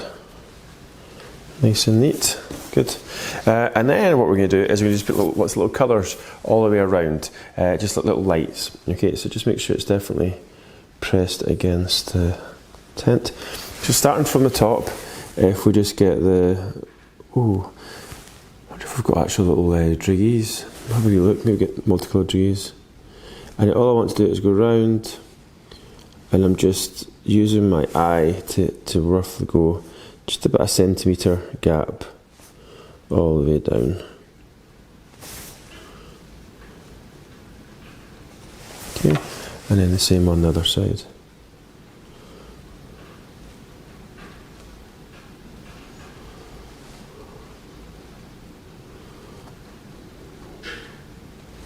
There we go. No, I don't think I have, because I think I had a tidy out, and I got some that were they were pretty out of date. So I suppose we just want to get a wee bit of each colour. So red, a wee bit of purple. This bag's working. purple, red, purple. There's a wee bit of lime green. I think these are trick bags. Somebody's designed these to annoy me. And what other colour? We've got that, and that. Just a blue. Oh, there's a wee pale blue. There we go. That looks like a nice little selection of lights. Okay, so all we want to do is just get a little ball. Maybe sausage, just make lots of wee balls and literally just stick them on for the lights. Okay, so wee purple. I'll just do a few and then I'll do it off camera. And then all we have to do to make them back is we're just going to make a little blue curtain, the entrance curtain to the tent. Okay, so just like that, and then we just want to cut tiny wee balls like that. The same with all the other colours. I think that's actually more fun doing it that way than just using the wee silver balls, because it makes it look like it's a bit more, has a more of a slightly more commercially feel. Okay, so just get the blue, roll that out, and then we just want to do a wee few of them. That's it, I'm going to stop there. I'll do the rest of the camera, off camera. So then get a wee bit of glue, and then we just want to, a bit of glue, each one, and then just pick up the wee ball, and just place that on there.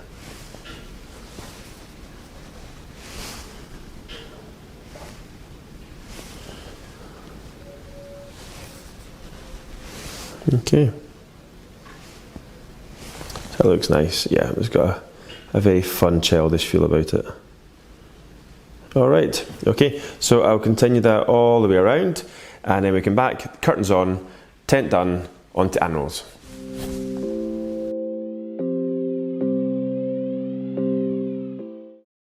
Okay, so now we're going to move on to just adding the ribbon. So I've got a glue stick here. Every time I go by that joint at the back, I don't like doing joins like that, but I'll have to just deal with it. There we go, that join there. Let's see that line. Try and blend that away as much as you can. So I thought we'd go for I never ever have a project for this to use this red striped ribbon. And this is probably the best project for it. So it was one of these ribbons that I bought many moons ago. And it has, I think I've had a few students use it in the past on their cakes, but I've never had a project for it, so there we go.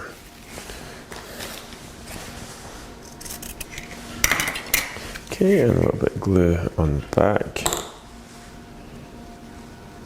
There we go.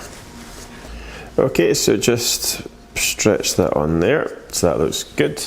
So excellent, so that looks really good, and obviously you can see how lovely it looks having the wee lights going around the front door, the entrance. So now what we want to do is, I was thinking just there's too much black, so I was thinking we could just put a wee curtain just to soften that. So if you just get your template for the door and just draw around like that. There we go. I was going to do a sort of frill curtain, and then I was like, not sure that's a good idea. So what I want to do is just there, and then just down like that. And then once I'm happy with that, I'll just flip that over to the other side. There you go.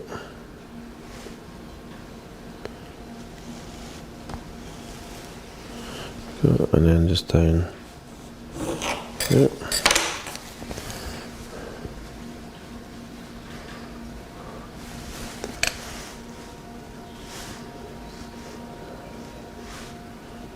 There you go. Oops. Just pick the curtain up and just slide it against the yellow up there. And there. And just pop that on.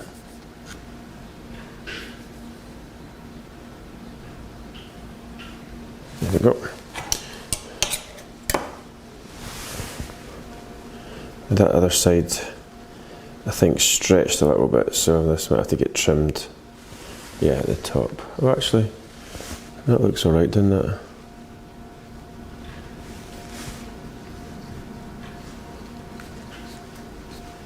Yep, and then just edge it. You rough edge there. That's fine, good. That looks fine. And I think just to finish it off, it might be nice. Yellow, gold. Yeah, I think maybe we gold. We just put a little tie back.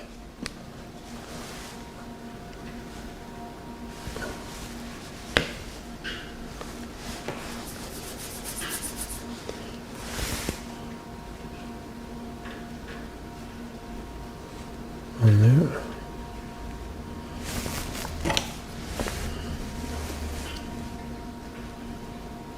Yeah, that looks nice.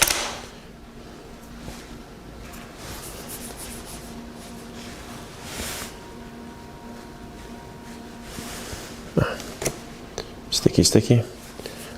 This is yellow sticky because it's got butter in it. This is the one that I made for the extruder. There. That looks fine. Yay, that looks happy. Happy wee clown. Happy wee clown? Happy wee circus. Alright, okay, yay, that's that finished. So I'm going to have some lunch now because my stomach's rumbling. I just heard David's stomach rumbling as well. So we're getting a wee bit peckish before we start eating this cake. And then we come back, we're going to go up top and start making the elephant next.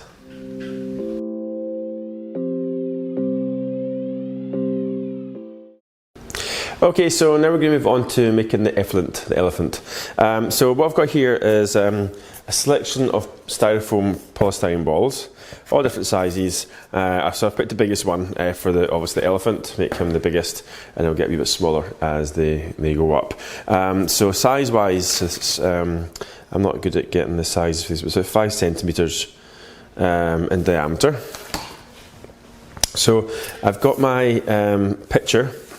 So I just looked up pictures on Google for circus elephants. I was looking for ones in different positions. So I'm going to go one with standing on 1 foot and 1 foot hanging out the way. That's the idea there. So just Google images to get inspiration for just cartoon circus animals is what I put in.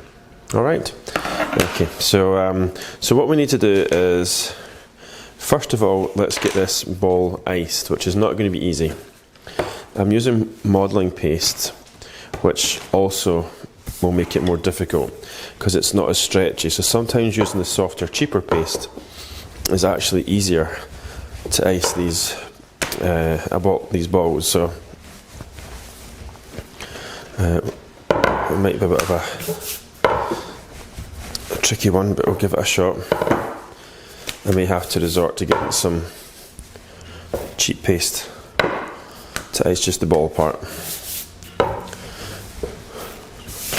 Okay, now also I got a drill and I've drilled a hole all the way through just so that we can get the pencil through, and the pencil is the same thickness as the threaded rod. Okay, so that's also important. So turn this upside down. Okay, that's fine, and I just want to wet the ball. In glue. Now we could probably make the whole top bit from sugar, I was thinking, but I'm just thinking of weight. I've not got a tea towel on. Where's my tea towel?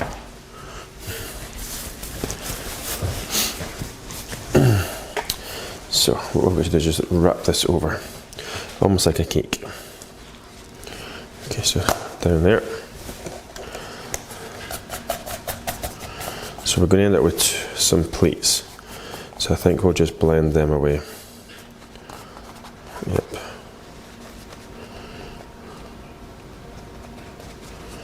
There we go. Right around the back. Like that. Okay, and then just get the scissors.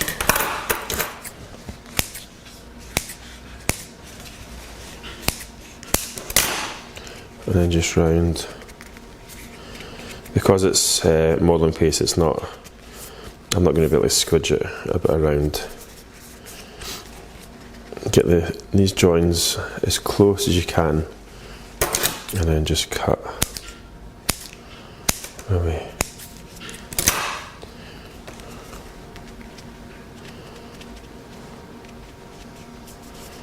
Okay.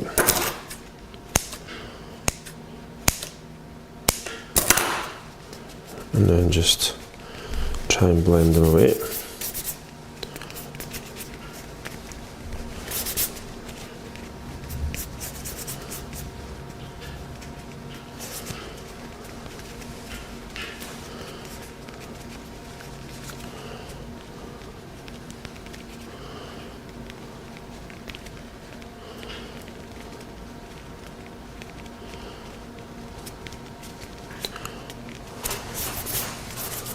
Okay. Just some of the glue coming out.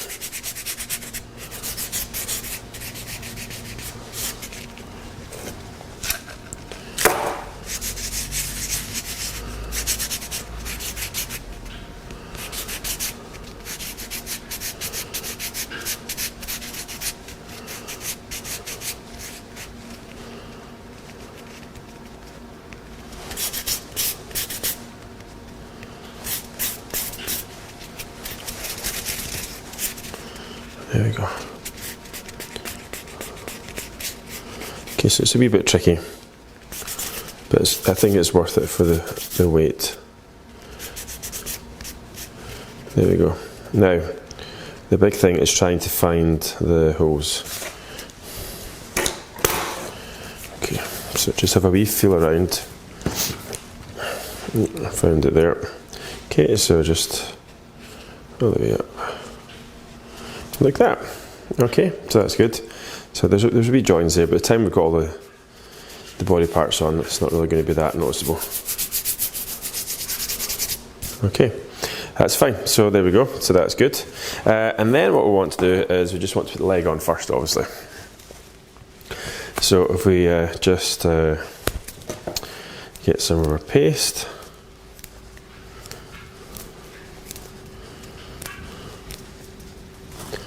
Okay, so for the first trunk, leg, so we just want to make a sausage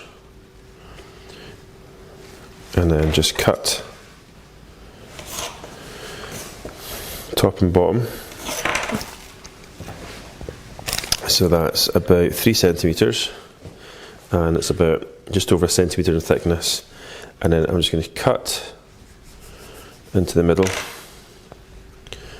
Don't know if this is going to be too thick, but we'll soon find out. Okay, I'm going to use this pencil just to bring that up.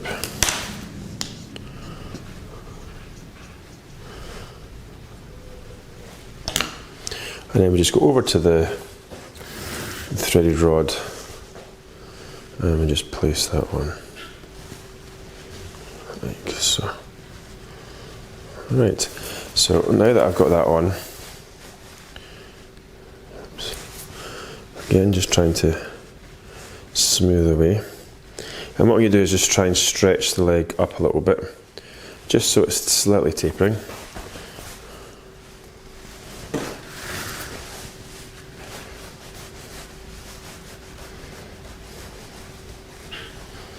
Okay.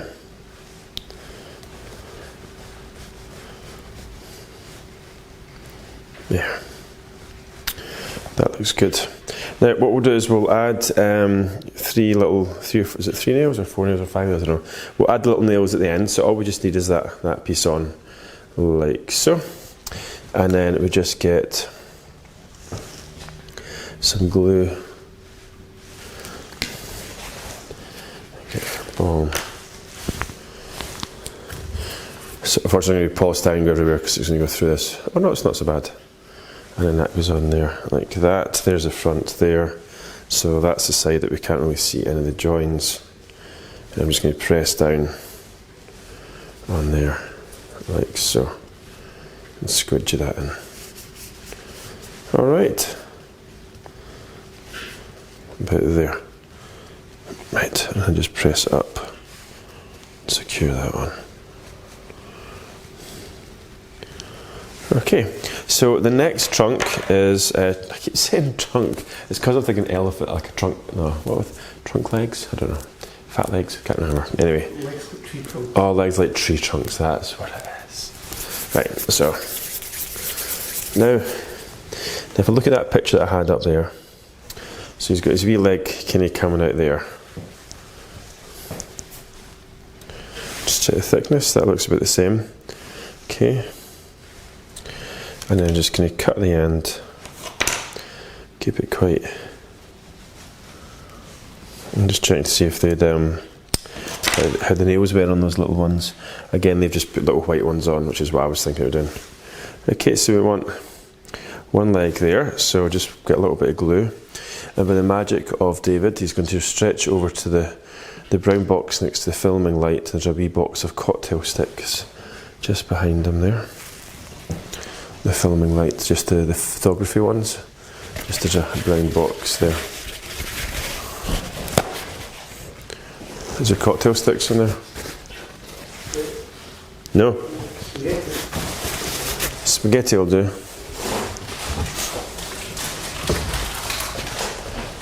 Oh, found some. So by the magic of me, you get some cocktail sticks. Okay, so where did I put that little glue mark there? So just going to pop that in there like that. There we go.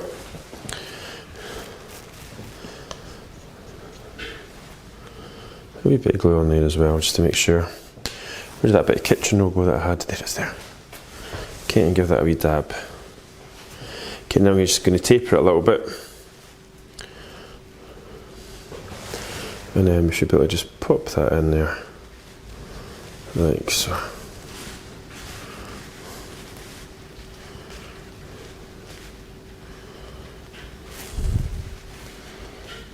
There we go. Yep, and that's him got his wee tree trunks. I've got, what's going on? Oh, I've got that. It's funny once you get something in your head, you just continually say it all the time. Right. Now, I'm just going to pop that in there. Now, grab a little bit of white. We just want to give it a slightly paler little circle for his tree trunk belly. I just grab the circle cutters and then just making it up into a paler colour. And then we can get his belly. That's not looking much different, Paul. Cut that in half and just add into that one there. So this will be good. So we'll use the white, the lighter grey for his belly and for inside his ears as well. Right, that'll do it. I was just had a wee flash there when I think back to the old days of making cakes when I worked in the cake shop in Glasgow, and then we had our own cake shop for the first 2 or 3 years, actually no longer than that. You didn't have smartphones and things, so started off you had to go to the newsagents and buy magazines with animals or bikes or cars to get inspiration. So I had loads of magazines, and then you start to get more IT savvy, and you can actually look things up on the World Wide Web. And then nowadays, of course, we can just have it at the touch of our hands, which is amazing. When I think back to having to stand in newsagents and flick through all these magazines as if you shouldn't be doing it, sort of thing, because you should be buying them. It makes me feel really old saying that. Right. Too big. Yep, that looks good. Okay, so that's good. Just measure that up. And that is 1, 2, 3, 4, 5 centimeters.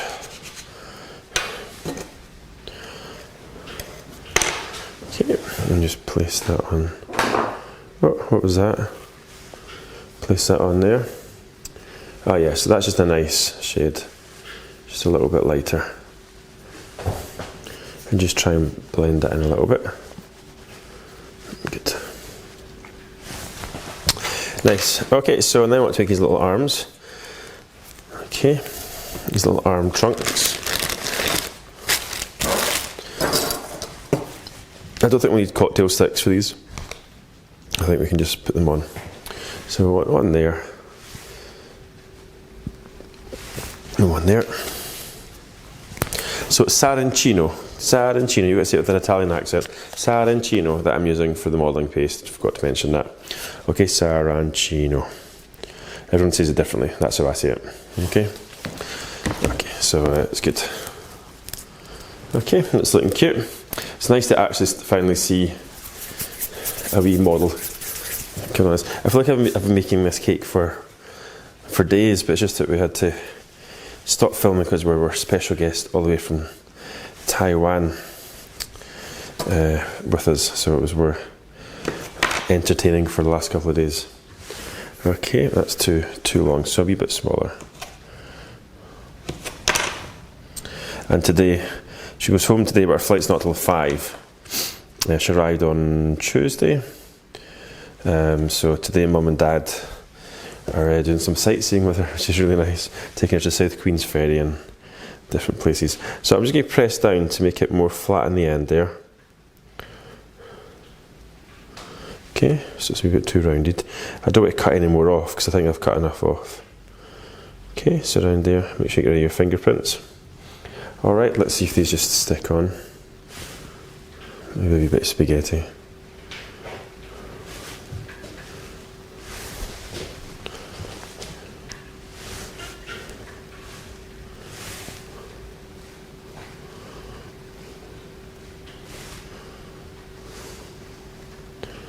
There we go.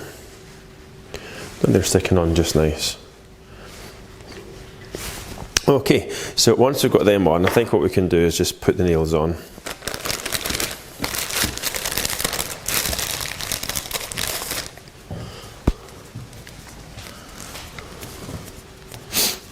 Okay, so just get a wee tiny paintbrush.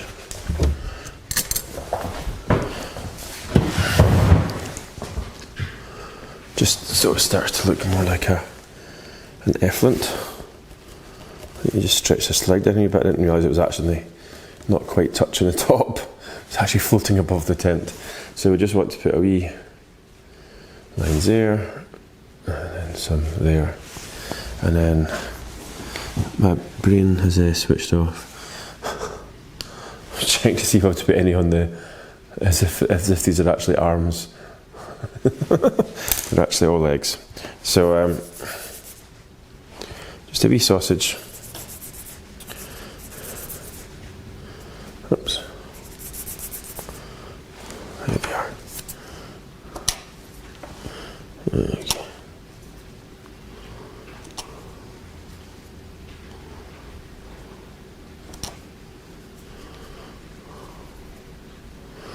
Okay, like that. So we get them and lift them up, and we should be able to just pop them at the bottom, like that.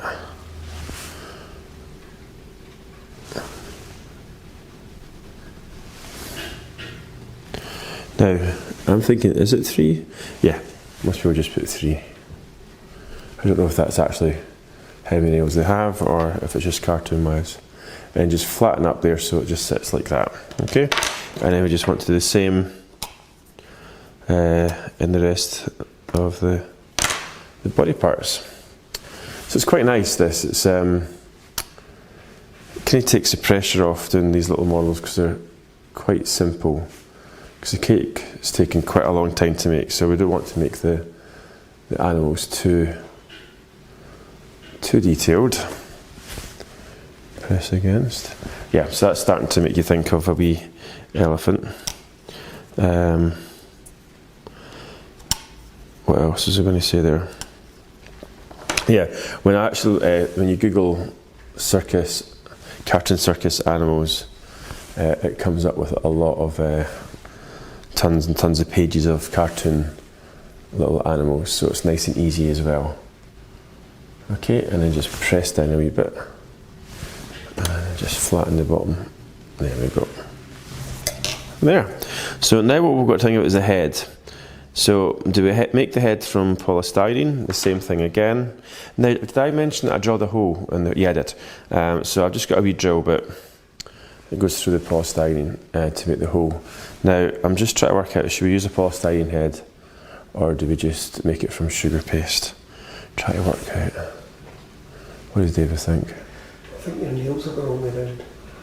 But in the picture they're facing forward. I know that's what I thought. Yeah, you do it like that way. Yeah, I know. But in the cartoon picture, that's what I was checking. They're facing forward, so I know. What can you do? No. Every picture they're all facing forward, so it's cartoon, darling. It's got to be arty. Yeah, I feel like it should have a belly button though. A wee belly button. Don't know why. I don't know if elephants have got belly buttons, but this one's going to have one. They must have belly buttons. Yeah, everyone's got a belly button. Right. Well, that was polystyrene. Okie dokie. So head. I'm actually thinking maybe the head should be polystyrene. Oh my goodness, we've only got space for one more animal. The big top's taking up too much space. Put that on there. Oh, we're going to offer 3 animals. I think 3 is a good number. Yeah. Okay, so what I'm going to do is I'm going to ice this off camera. I'm going to drill the hole through again. I'm going to ice it the same way as we did the body, and then we come back and we're going to put all the features on, I think.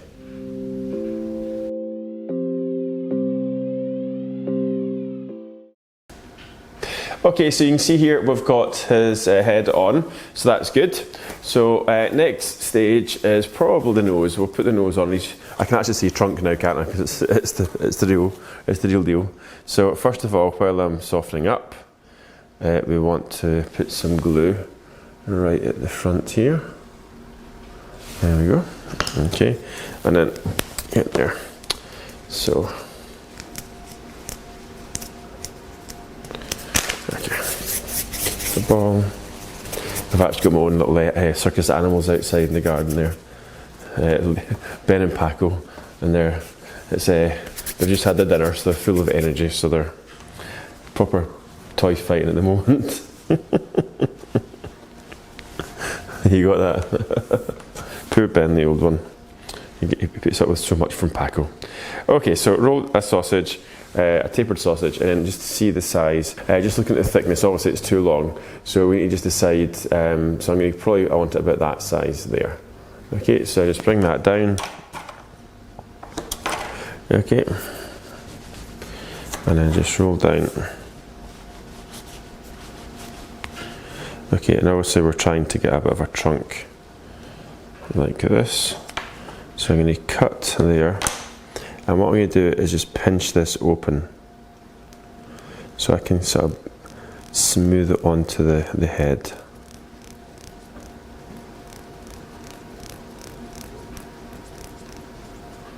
There we go. Okay, and then we want to put 2 wee nostrils in while it's on the ground. Or whatever you call them. Okay, up here.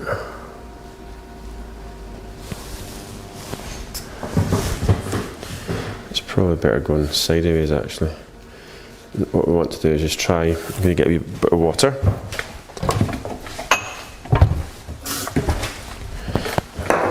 Dip my thumbs in, flick off the excess, and we just want to go round and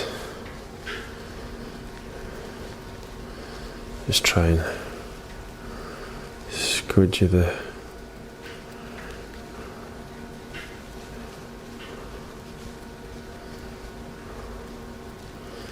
okay, so just try to get rid of the join as much as possible. Paco watching in the background. There we go, so that's fine, so that's on there. Okay, and then what we want to do is try and decide how we want this trunk to sit. So I'm just going to put a few lines first of all on the top, which you won't be able to see, but just little lines how the trunk goes.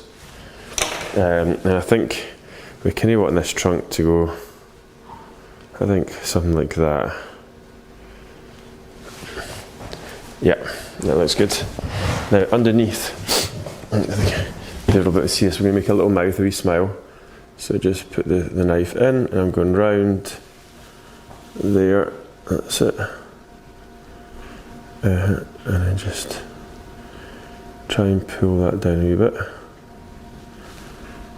Okay, so round there, and then just get this tool here, what I call a tucky tool, and you just want to push that up to push the nose up, and just to bring the mouth down a little bit. Okay, now once you've got that there, get your fingers and you just want to push in just to give a wee happy smile, okay? And then a wee dimples either side. Oh, here are the fingerprints. Okay, and then with a paintbrush, some water, you can just go on there and just smooth any of the wee rough edges that you created in that, okay? Like that. Oh, wee happy effluent.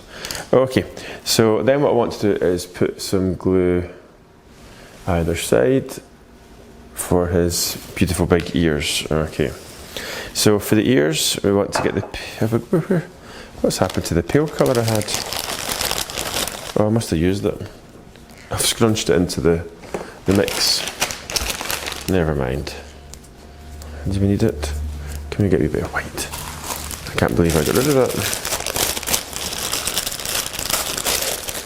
Okay, I'll just put a wee bit of green just to mix it up a bit. Okay, so we want to just roll a big piece of paste.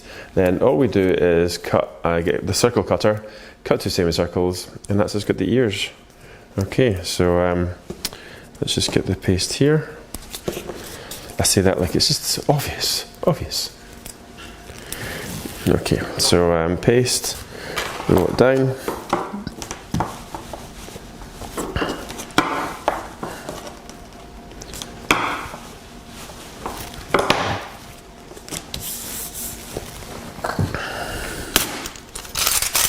Decide what size, that's way too big.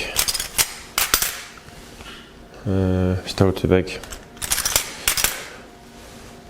That's actually the same size as the head, so I think that's probably the better size to go for, okay? And then I'm going to cut one and leave space for another one, just in case it is too small. Oh, maybe it is a bit small actually, now that I see that, I'm going to go with the bigger one. Should I go for the really big one?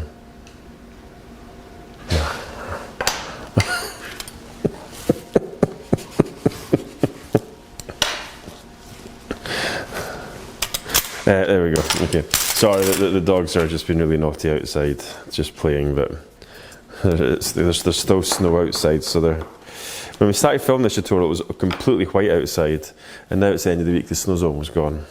But they're rolling about in the snow. Sorry, very funny. So professional. Right. Okay. Right. And then just want to get a smaller one. Okay.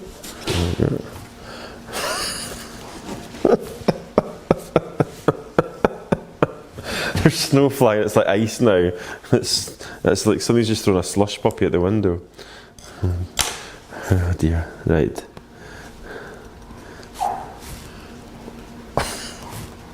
Oh my goodness, I've not seen them being that boisterous before, for a while. They've always had a very good dinner. Okay. I think we should have the camera just outside all the time when we're filming, so you can see what I can see. A little box that sits up in the square that's just got it's Paco TV or something, Ben and Paco TV. Okay, so there we go. So that's the ears. Let's give you an idea. So it's 5 centimeters and 4 centimeters. Okay. Okay, so you just want to cut in half. I think we're going to go for the bigger ones.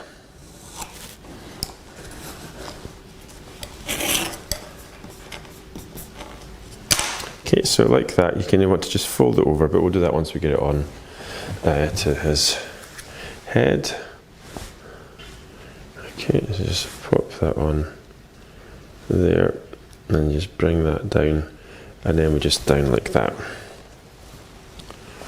Okay, on his head.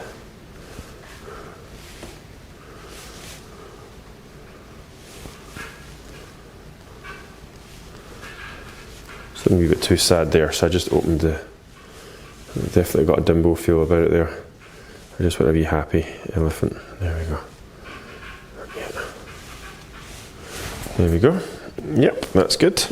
Right, put that to one side, and all we have to do now is put his eyes on, which is going to be nice and easy. So just move this up. Little piece of white. Okay, just get a bone tool. My goodness. Is that dry? Yep.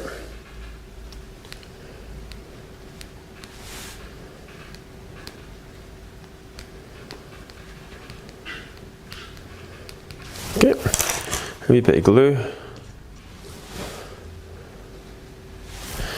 Got a little bit of white.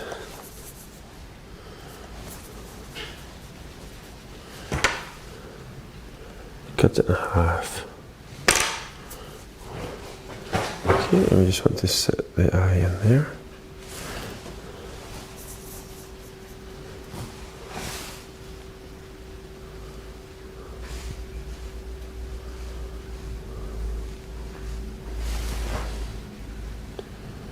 There we go.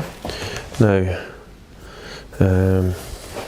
I was going to do a colour, but actually, I should be copying too much, but I'm just going to, because it's, I just am. So his wee trunk's going that way, so it makes me think he's looking over that way, so we're just going to do a wee black dot going the same way.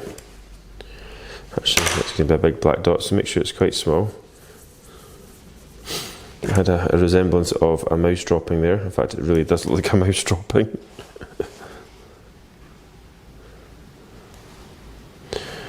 I'm thinking mouse droppings because we've got a moose loose about the, not about the house, about the shed, not the cake shed, the garden shed. Okay. Yeah, that looks good. Okay. And then once they're on, you can just use your tool just to move them around. Okay, that looks good. Now, I think when we get some black paint out and just do some black work, but I'm just going to put a few lines, we crow's feet on the edges. Like that. There we go. That's great. And I think the only thing that's really left to do is we'll do a wee bit blusher and also a wee tail at the back. It wouldn't go amiss.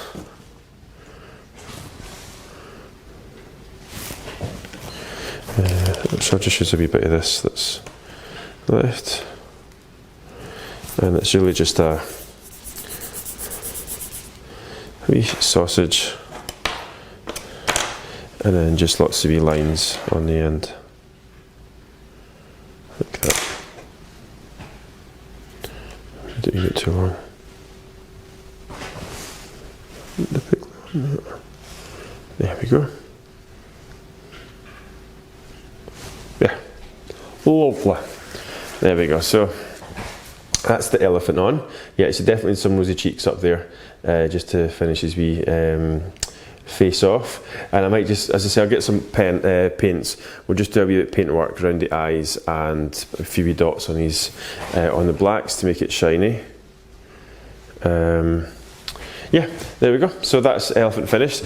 So the next one is going to be the zebra. Okay, so back in a wee jiffy.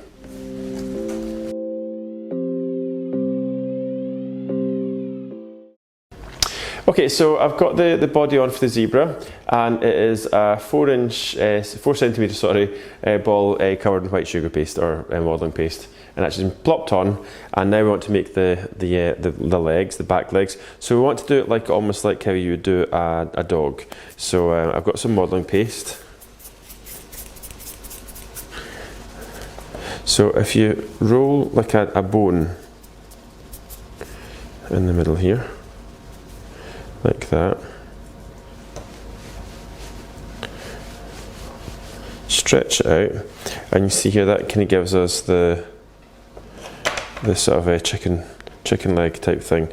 And we just want to, oops, this paste is quite dry, just want to like that, okay, and then just press down and that goes like that, and there we go. So the same thing here, so just roll another like almost like a bone again, okay, press down and then fold, and you can see there we get that little like that sort of idea. Okay, and I'm just going to cut the end off. That one's a wee bit thinner, thicker, and I just want to put wee hoofs on, so a wee bit black. And I've got some black paste here, and all you need to do is a wee ball and then just cut in half. So ball.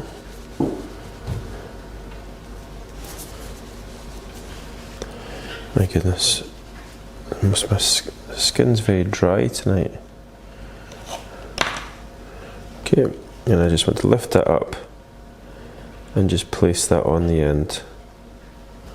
Just like that, okay?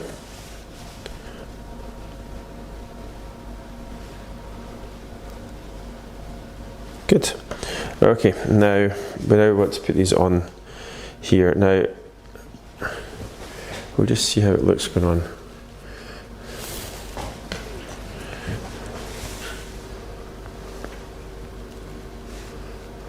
That's kind of what I want, kind of down, as if he's kind of terrified of being up so high. Or can we have the two of them down actually? Let's just see.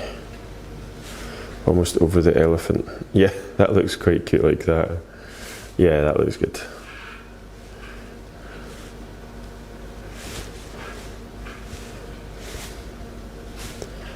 Yeah. Yeah, that's definitely got the cute look. Yeah, like that. That's good. So what we want to now is we probably want to put a few wee stripes on just before we put the front legs on. So I was going to paint them on, and actually it's a painting. So I think we should just roll out just really thin paste, black paste, and just cut out lots of wee strips, and just like triangles, and just add them on, nice and thin. Okay.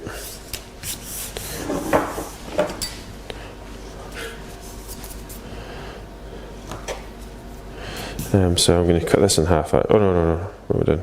Keep that there just in case I forget. Okay, actually no, Paul, what are you doing? Ah, there we go. Talking to myself. Okay, so I'm just going to cut just lots of wee triangles. You see how thin they are, or you will see them how thin they are in a second.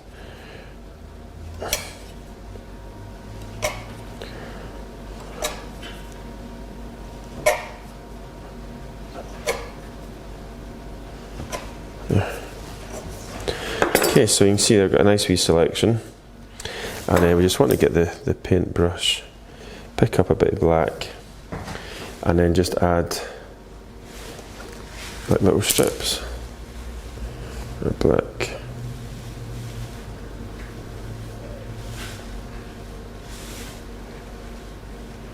There we go. As soon as you start adding them, it instantly starts to look like a zebra. Or is it a zebra?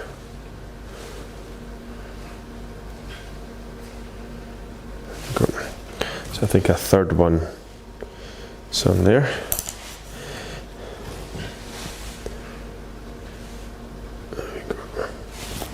Now at the back there, that's going to be too big, so I'll just bring, oh actually, no it's not. There's more space around there than I thought. There we go. Okay, so then we'll do the same on the other side. Where's my wee tool? So I get a wee tucky tool and just tuck the wee bits in, that looks cute. And then so repeat the same on that side, and then we can do a little one on the lower part of his leg. Get it to slide in. There we go. And then just get the knife and just trim off the excess. Oh, that's David just falling asleep. I do apologise. He just nodded off. It's been a long week. I think I would probably nod off if I was looking at the camera all day.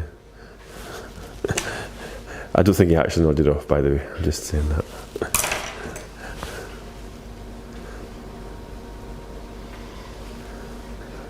I'm actually answering emails with the other hand. Oh, is that what it is? He's answering emails. He's multitasking.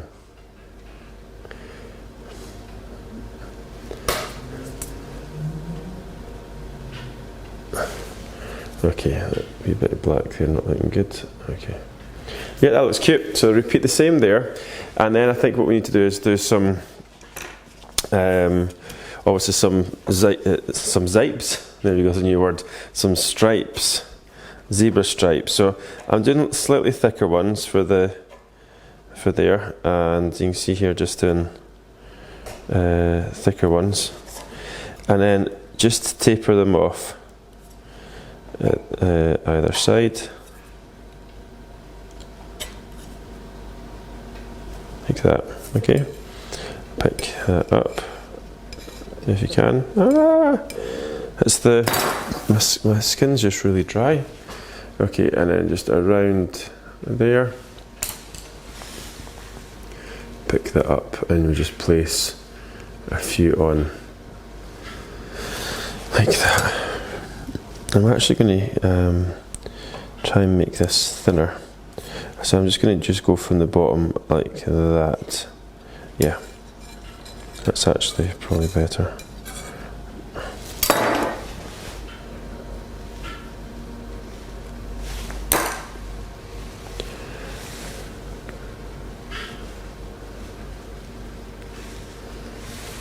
There we go.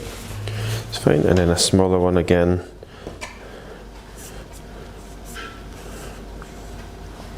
Okay, and then just cut right down. There we go. Right down.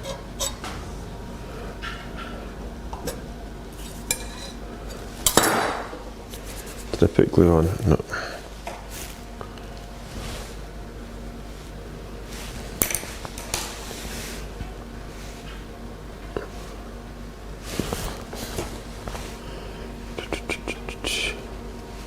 Okay, that side, need to just cut that wee bit excess off. There you go. Right, okay. Zebra stripes definitely well and truly on. So obviously we need to put some stripes at the back. So I'll put stripes at the back, I'll put the stripes on this leg, and then we come back, we'll move on to doing his little head, and then we'll finish off with his hands and his ears before we move on to the cheeky monkey.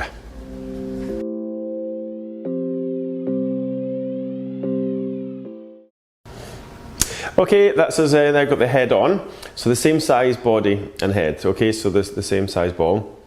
And then what we want to do is we want to make a mazelle. So a ball the size of a grape into a slight oval like that. And then you want to just take off the back,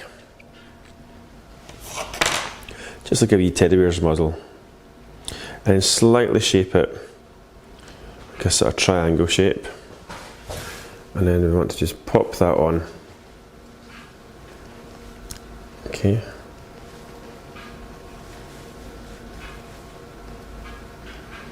Okay, and then if we just get the ball tool, I have a million tools, there we go. I thought I couldn't see it there. Okay, and then just actually underneath it, we just want to push up like that. Now, because we're kind of going for the, ooh, he's scared, we just want to make a little insertion here and sort of pulling that down with the wee tucky tool.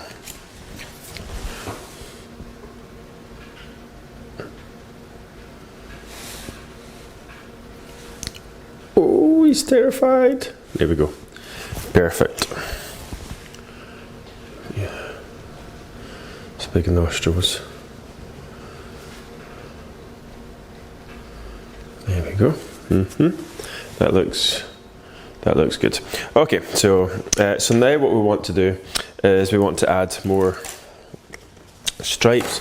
We don't have to worry about the eyes because we're going to hide the eyes. Okay, so it's just the same thing again. Let's just see. Now I'm going to do some stripes sort of back there. Actually, I think I want to do them long ways here. Okay, so just long strips. Again, remember, keep them relatively thin. We don't want them too thick. And just let you know, we've reached cracking point in the studio. We're getting tired, which is quite funny. And there's no Scooby snacks. We've thrown them all out. So we're down to eating probably the most not nice tasting white chocolate candy melts. Ugh, not nice, but sometimes you just got to you've got to do it. I thought they'd taste better. I think they taste better when they're melted than they do when they're solid. So David's not going to fall asleep at the camera, that's the main thing. Right, okay, so actually I'm going to put one right in the middle there, like that. There we go. Okay. And then we just want to put them a slight curve, like that, and then a slight curve the other way.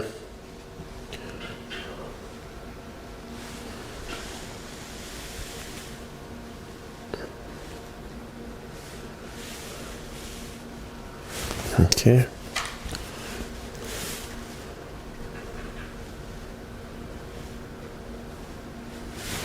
Okay. That's fine. And then we want to do some down there, so 3 down the bottom there. So sort of coming that way, like that. Hopefully we've got enough.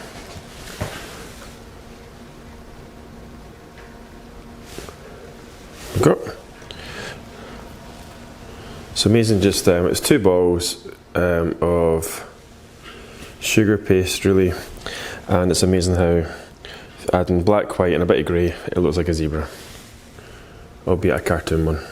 Oh, I spoke too soon. I'm actually wondering if just 2 at the side looks better than 3, but we'll just soon find out. Oops. No, that's fine. Yeah, it looks good. Okay, and then the same on the other side. I need to just give myself another one. Okay, so then what we need to do is, I think I've put glue on there already actually, yeah, is just try and balance them out. Let's see, yep. And then we need to make, probably we can do the hands next. A wee more glue at the back there, and a wee bit of glue at the bottom again. Yep, so we need to do the wee hands and wee hoofs, just to cover where the eyes would be. Yep. Yeah, that's fine. So move that over there, get some modelling paste. I've just been using black, but hopefully it won't. Now I'm being very naughty and I'm not covering my paste up here, so try and cover your paste. Now you can see there's a slight difference in colour actually, I've just noticed that there. So the white bodies are normal sugar paste, and then the limbs are the modelling paste. There's a slight yellowness I just spotted there, but I'm sure nobody will notice. Okay, so wee sausage, or you can say it posh, a wee sausage. There we go. And then you want to get your sausage and cut it in half. And then just see how far up these have to go. There we go. So there. So I need to cut it there. Okay, so remember leave space for a hoof. There we go. And then a little bit of black.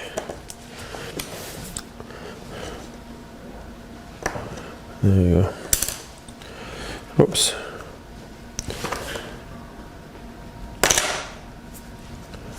Okay.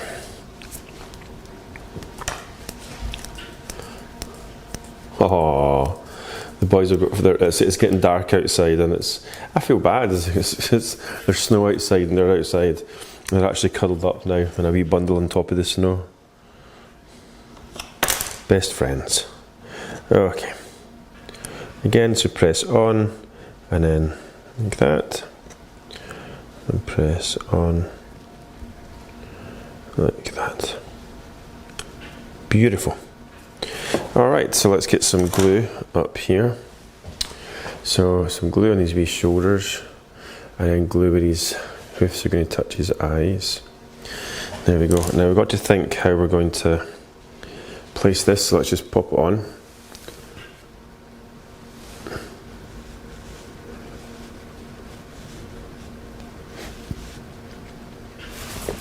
It's actually fine. And then here. The hoofs are actually making it look like it's actually his eyes. Okay, just pressing it on nice and tight. There we go. Excellent. Good. Oh, it's like he's terrified. Okay, so I'll add some stripes off camera, and then when we come back, we've got to make his ears and a wee tail. I'll do the tail off camera as well, the same as the elephant. So stripes, come back, we'll do the ears, and then all we've got to do after that is the cheeky monka.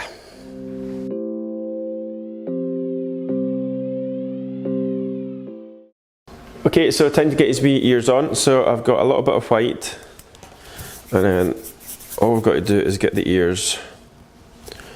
So just taper it down at the sides.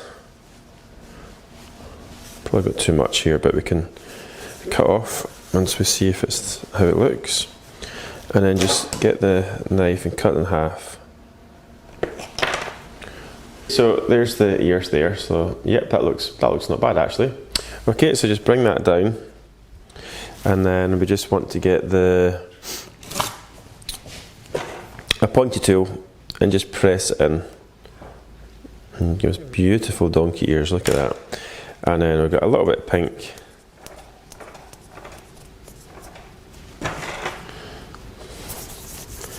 And then we just want to insert that pink inside.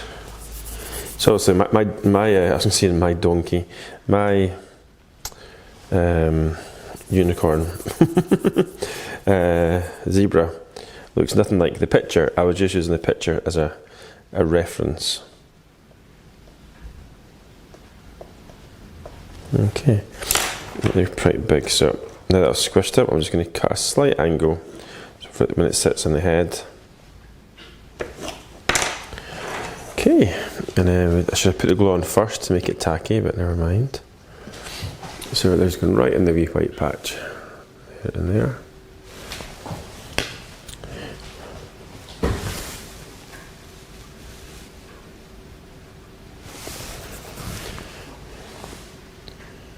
Nope, too big.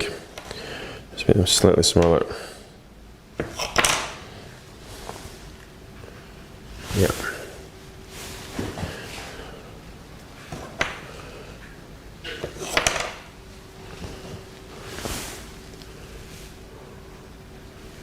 Yeah, that looks good. Now, does zebras have stripes on there? No.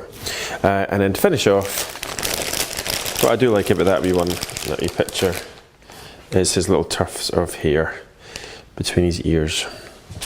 Now we're going to have that wee cheeky monkey up there, so we might have to lose the wee tufts of hair to fit the monkey on, but if we just get them on,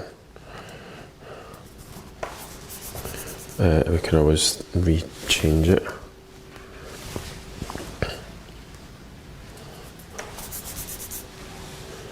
Okay, there we are. So here, that'll do. And then round the back, just do a sausage, a wee bit of black at the end. Just press it on top like that, and then just a few wee lines. Oh, beautiful, look at that beautiful little tail. Okay, and then just whap that on the back, as we do. There we go. The back's not looking bra, but it's not looking that nice, but it's fine. There, that looks better at the front, so doesn't it? Look at that. Eee. Happy with that. That looks really cute. Okay, so we've reached our peak today. So we're going to retire for the night, and then when we come back to, I might have a haircut tomorrow morning. So the next lesson I might have a smaller head because I need to get my haircut. So if I've got a chance, I might get my haircut in the morning. If not, I shall see you in a jiffy. Bye.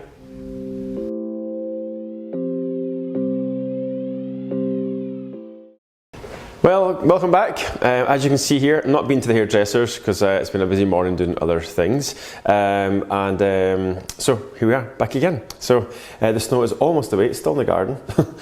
It's funny how we started off full snow. Anyway, so we're on to doing the cheeky monkey for the top. So I've already iced his rather large head.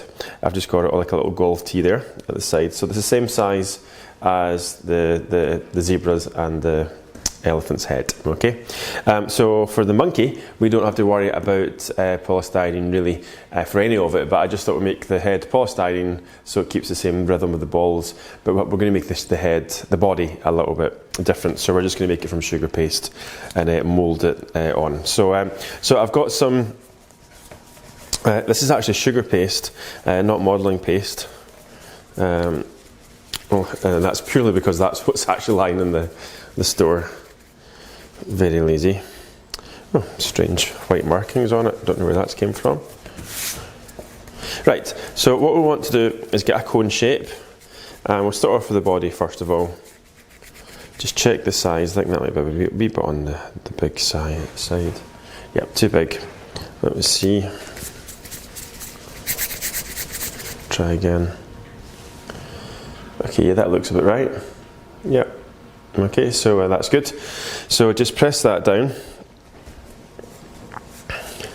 Again, I just looked up cheeky monkey on Google Images. Cartoon monkey I put in, and I got a little cheeky monkey there, so yeah, using that. Now this is actually modelling paste that I've got here, modelling. So it's definitely completely feels different and it feels very firm. But it's a perfect colour for his little tummy. Okay, so just press that on.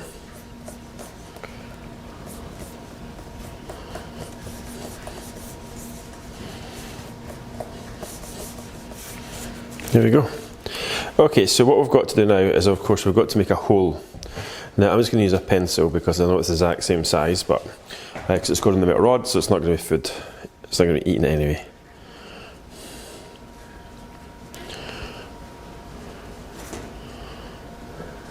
Okay. Alright, and then a wee bit of glue on his bahookie. There we go. Now remember I said it would maybe just hide his hair. It's actually on there perfect, look at that.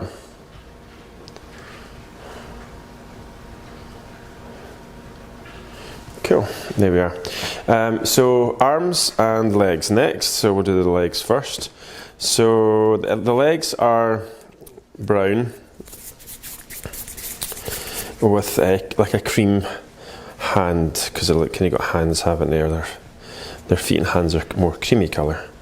So I'm just going to roll a thick, relatively thick sausage, like so, and then cut. Now at the end here, what I want to do is just get the cone tool and hollow out. Same in this one. Hollow out. And if you get your scissors and just cut around so it's got like little hairs.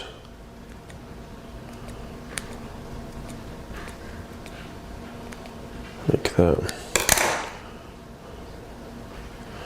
Open it up. And you can either just pinch or cut them into little V shapes, just so it looks like you see here. Let's see if it works, just cutting. Yeah, you can cut it, but it's probably just quick just to pinch.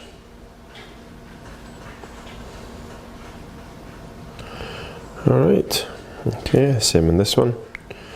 Open it up.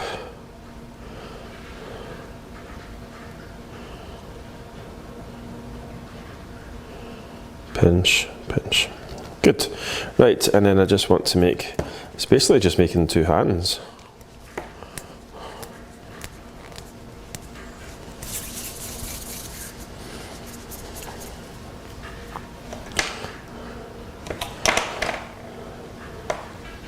Okay, so a teardrop, and then just press down to make like a foot or a hand shape, and then just get out your knife, and then you just want to cut 1, 2, 3, 4.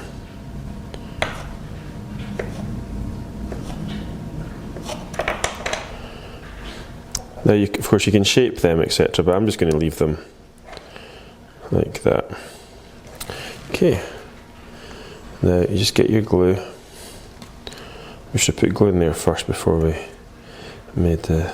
And then all I want to do is go across there, like that.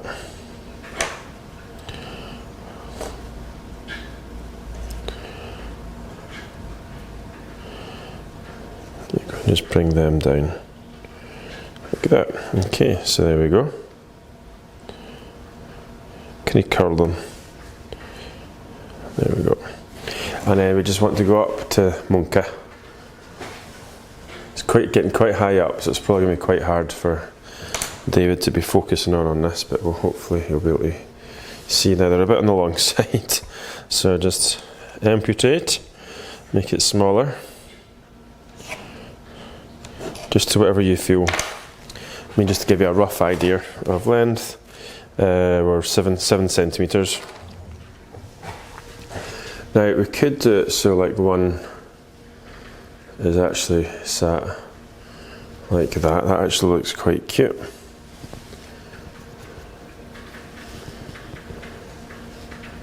So it's actually right on his ear. And that actually works quite well because it's helping to that whole thing like he's trying to hide. Maybe just pinch his knee a little bit. Yep. And then, he's just lost his head. He's headless. And then the other one, you could do it kind of hanging down.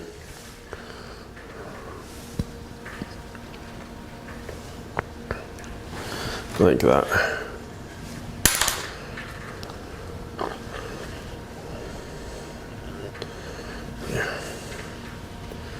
Again, just adds to the fun. Yep. Okay, so that looks good.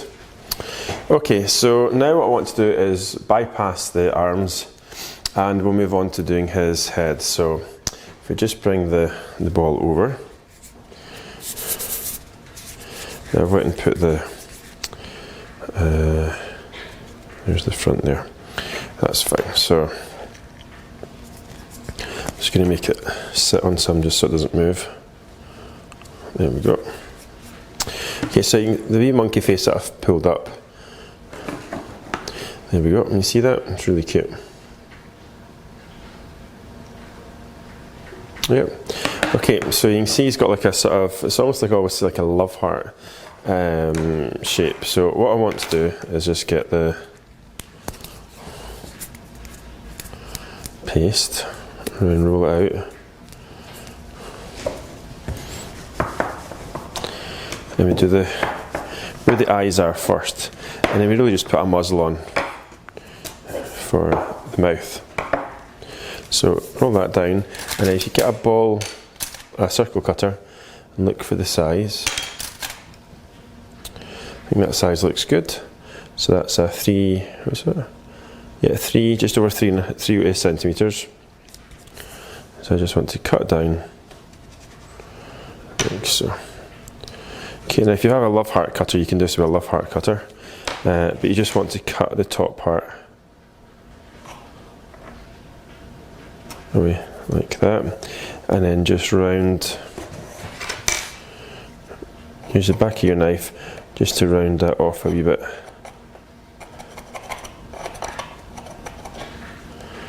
Okay, and then a wee bit of glue.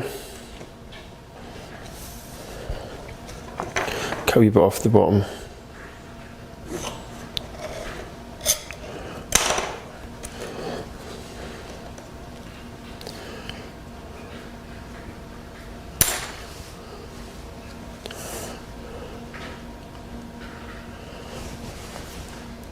Okay, and just stretch that on.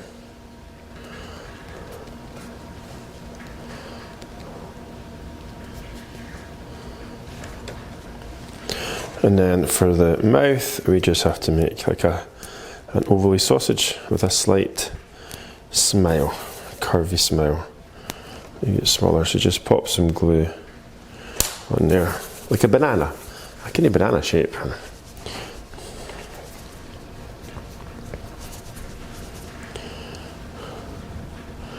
Yep. So you can see there I've got my banana. Okay, and then we just want to pop that on and just press round and down.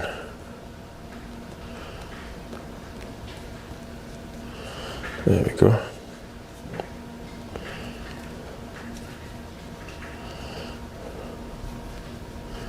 Oops. Okay, so once we've got that banana shape on, like that, okay, we want to find his mouth, so pop that in there, and his mouth is going to go from here all the way down, round, and back up to here. Okay, let's just see, and then just get your knife and just slightly open up, and then you can get a damp paintbrush now, or the tucky tool, and just so you can stretch it open and give it a wee smooth. There we go.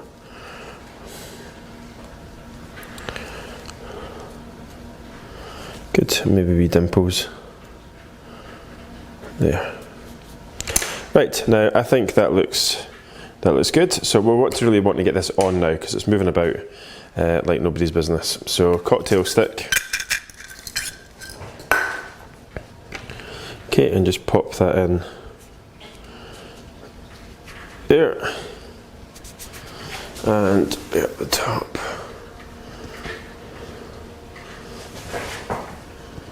Press it down. Now I don't put any glue underneath the head there. Now I think it should be a little bit squinty. Yeah, like that. Yeah, that looks good. All right, so there we go. So I'll have a wee quick tidy up, and then we come back, we'll continue finishing off the monkey.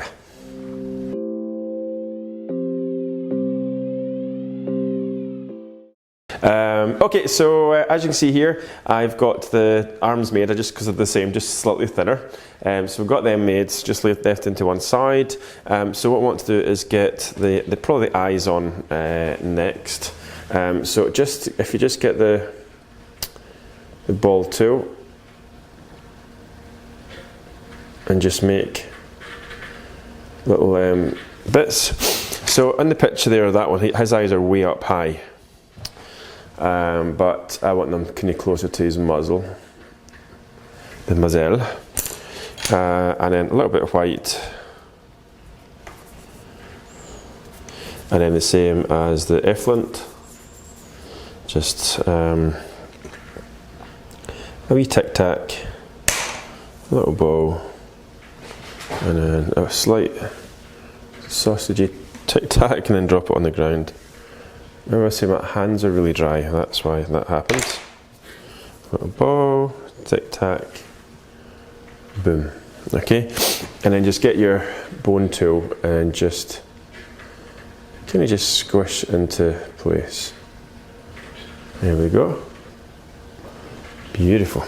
Okay, so he's a blue-eyed monkey, so he's getting little blue eyes as well. So smaller again, a little bow, sausage, cut in half. Hopefully this will just stick straight on.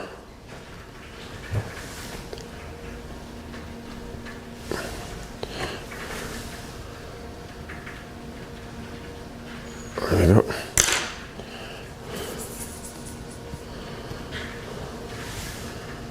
I'm going to do him looking in the way.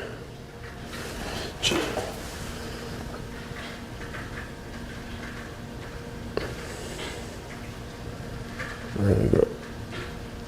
Okay, and then I've lost the monkey, and then a wee bit of where's my black gone? Hello? Oh, there's a black there. I just couldn't see it. And this black's actually better because it's nice and soft. So again, smaller again. It's nice and wee bow.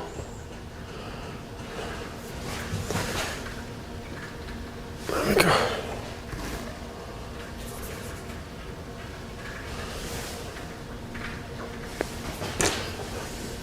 They look spaced out, so I need to make sure I bring that black over.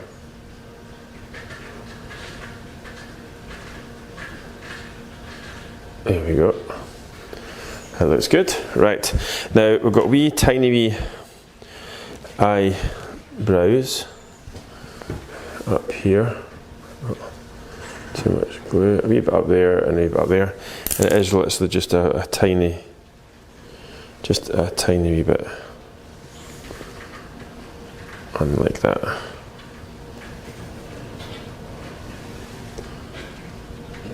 Like that. There we go. Okay, I don't know if you heard that. I'm sure you probably did. It's just got a wee bit windy. That was a bit scary. Can we see if that happened at night time? I'd have been up in the house by now. There we go. There we go. What else? Oh, he's got a wee nose. We forgot about his wee nose. And his cheeky tongue. Just a wee ball for his nose.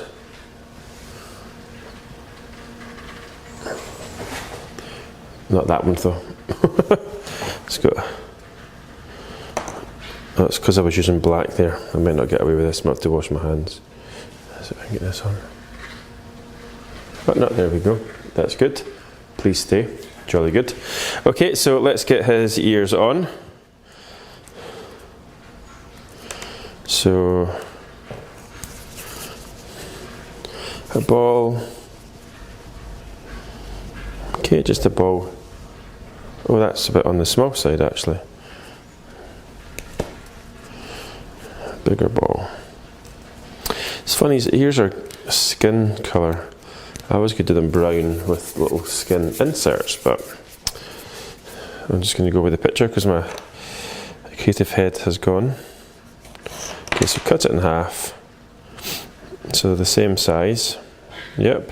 And then get your ball tool. and just press in. Okay. Once we've done that, just, oh, what a fright I got. It's alive. What on earth was that wee thing? Wee beastie. Where did that come from? There. There.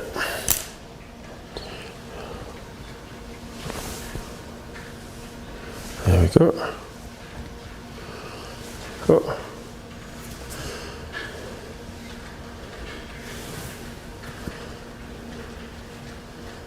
There we go. It's definitely like a cheeky monkey. And then we want to get a wee bit of turf for his hair.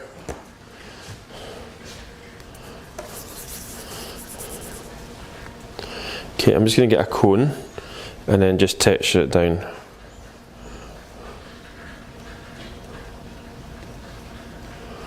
Like that. Cut the bottom, lift that up, and then just sit that on there. Like that, that's good. And then we have his tail, this big long chicken monkey tail. And then just his mouth to do.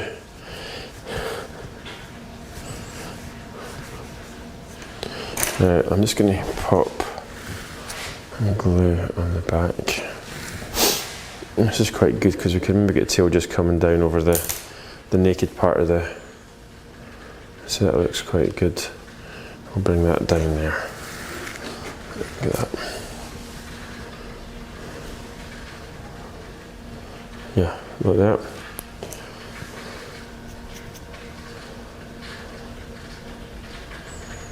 There we go. Oh, it needs a wee belly button. There we go. Good, and then we just get the glue on there for his arms. Now while that's setting, let's get a wee tongue. Now I think we'll just do what they've done, and a wee bit of red, then a bit of pink. How's that sound? Does that sound good? Let's just see.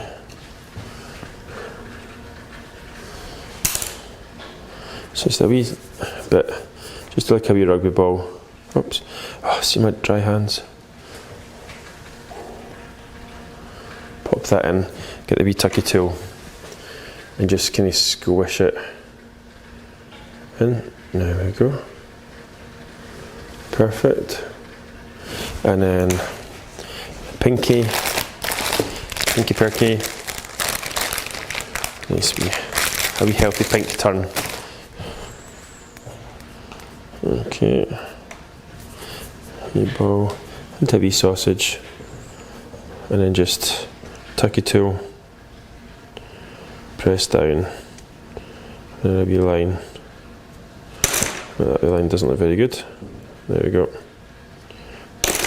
If in doubt, do it again.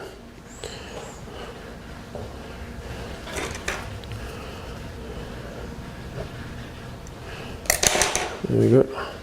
Oh my goodness.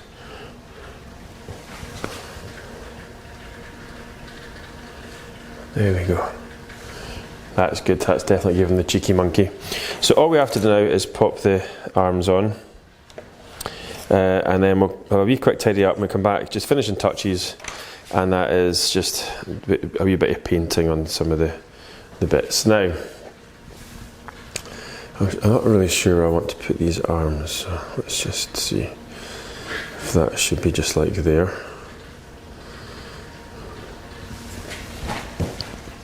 And then if this one should be like up the top. Something like, yeah, I think that. Or should it be down the way? Let's just see. Do you think up? I wasn't sure if that made him look like he wasn't that scared about being up high. Where that makes as if he's scared as well. But that makes him look like he's actually quite chilled out on top of the. Yeah, it does, doesn't it? Yeah. Yeah, because he's a monkey. Yeah. He's like, what's the problem? And the zebra's freaked out, and the panda.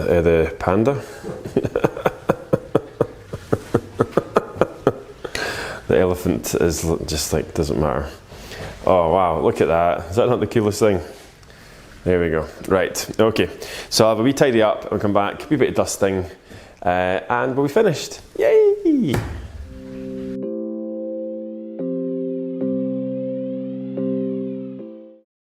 Okay, so let's get this baby finished. So what we want to do is just get a little bit of pink. So I've got some pink dust. Okay, and we just want to go around and give some little pink cheeky cheeks. Now less is more, so I always like to just layer it on.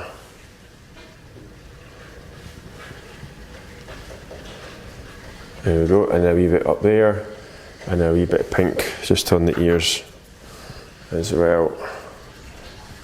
Just kind of gives them a warm glow. And even just a little bit on his chest there as well, just to give him a bit of warmth. That's good. Okay, and then the same with the elephant. Those his cheeks.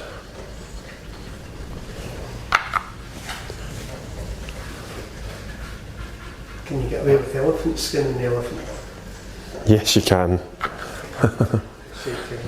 They're saying, can you get away with elephant skin on the elephant? See, he's showing off there with his knowledge of cake decorating. Look at that. The only time you can get away with it. Okay, a little bit of pink on his. He's feeling a wee bit flushed as well. A little bit on his ears, just to bring him alive. A wee bit of pink on there as well. See how just nice that looks. It just kind of gives it a wee warm glow.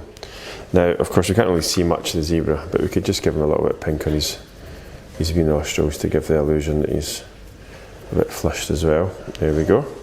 That looks good. And then we want to get a little bit black and a wee bit of alcohol. And this is really just to go around the elephant, just to give little bits there.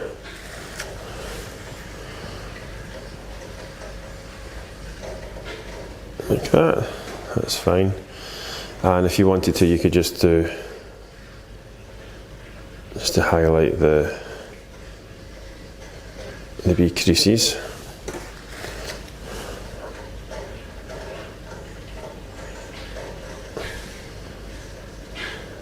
Yep.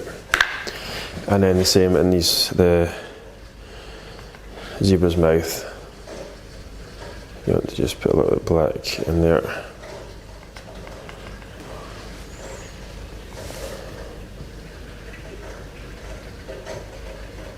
That, and a wee bit in the nostril. Actually, no, I'm not going to put it in the nostril. That's fine. Okay, that's fine. And then for the white, a few wee white dots.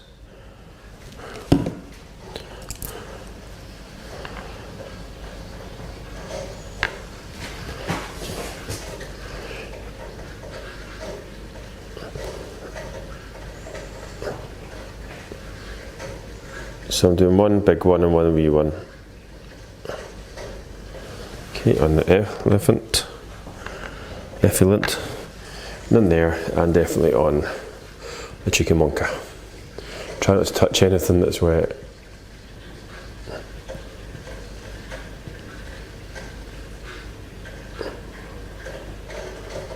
There we go. Yep, I think that's it. Yay! Yep, there we go. All finished. Seems to be quite a sudden end, but there we go. All finished. That was great fun. Hope you enjoyed watching it. See you again soon. Bye!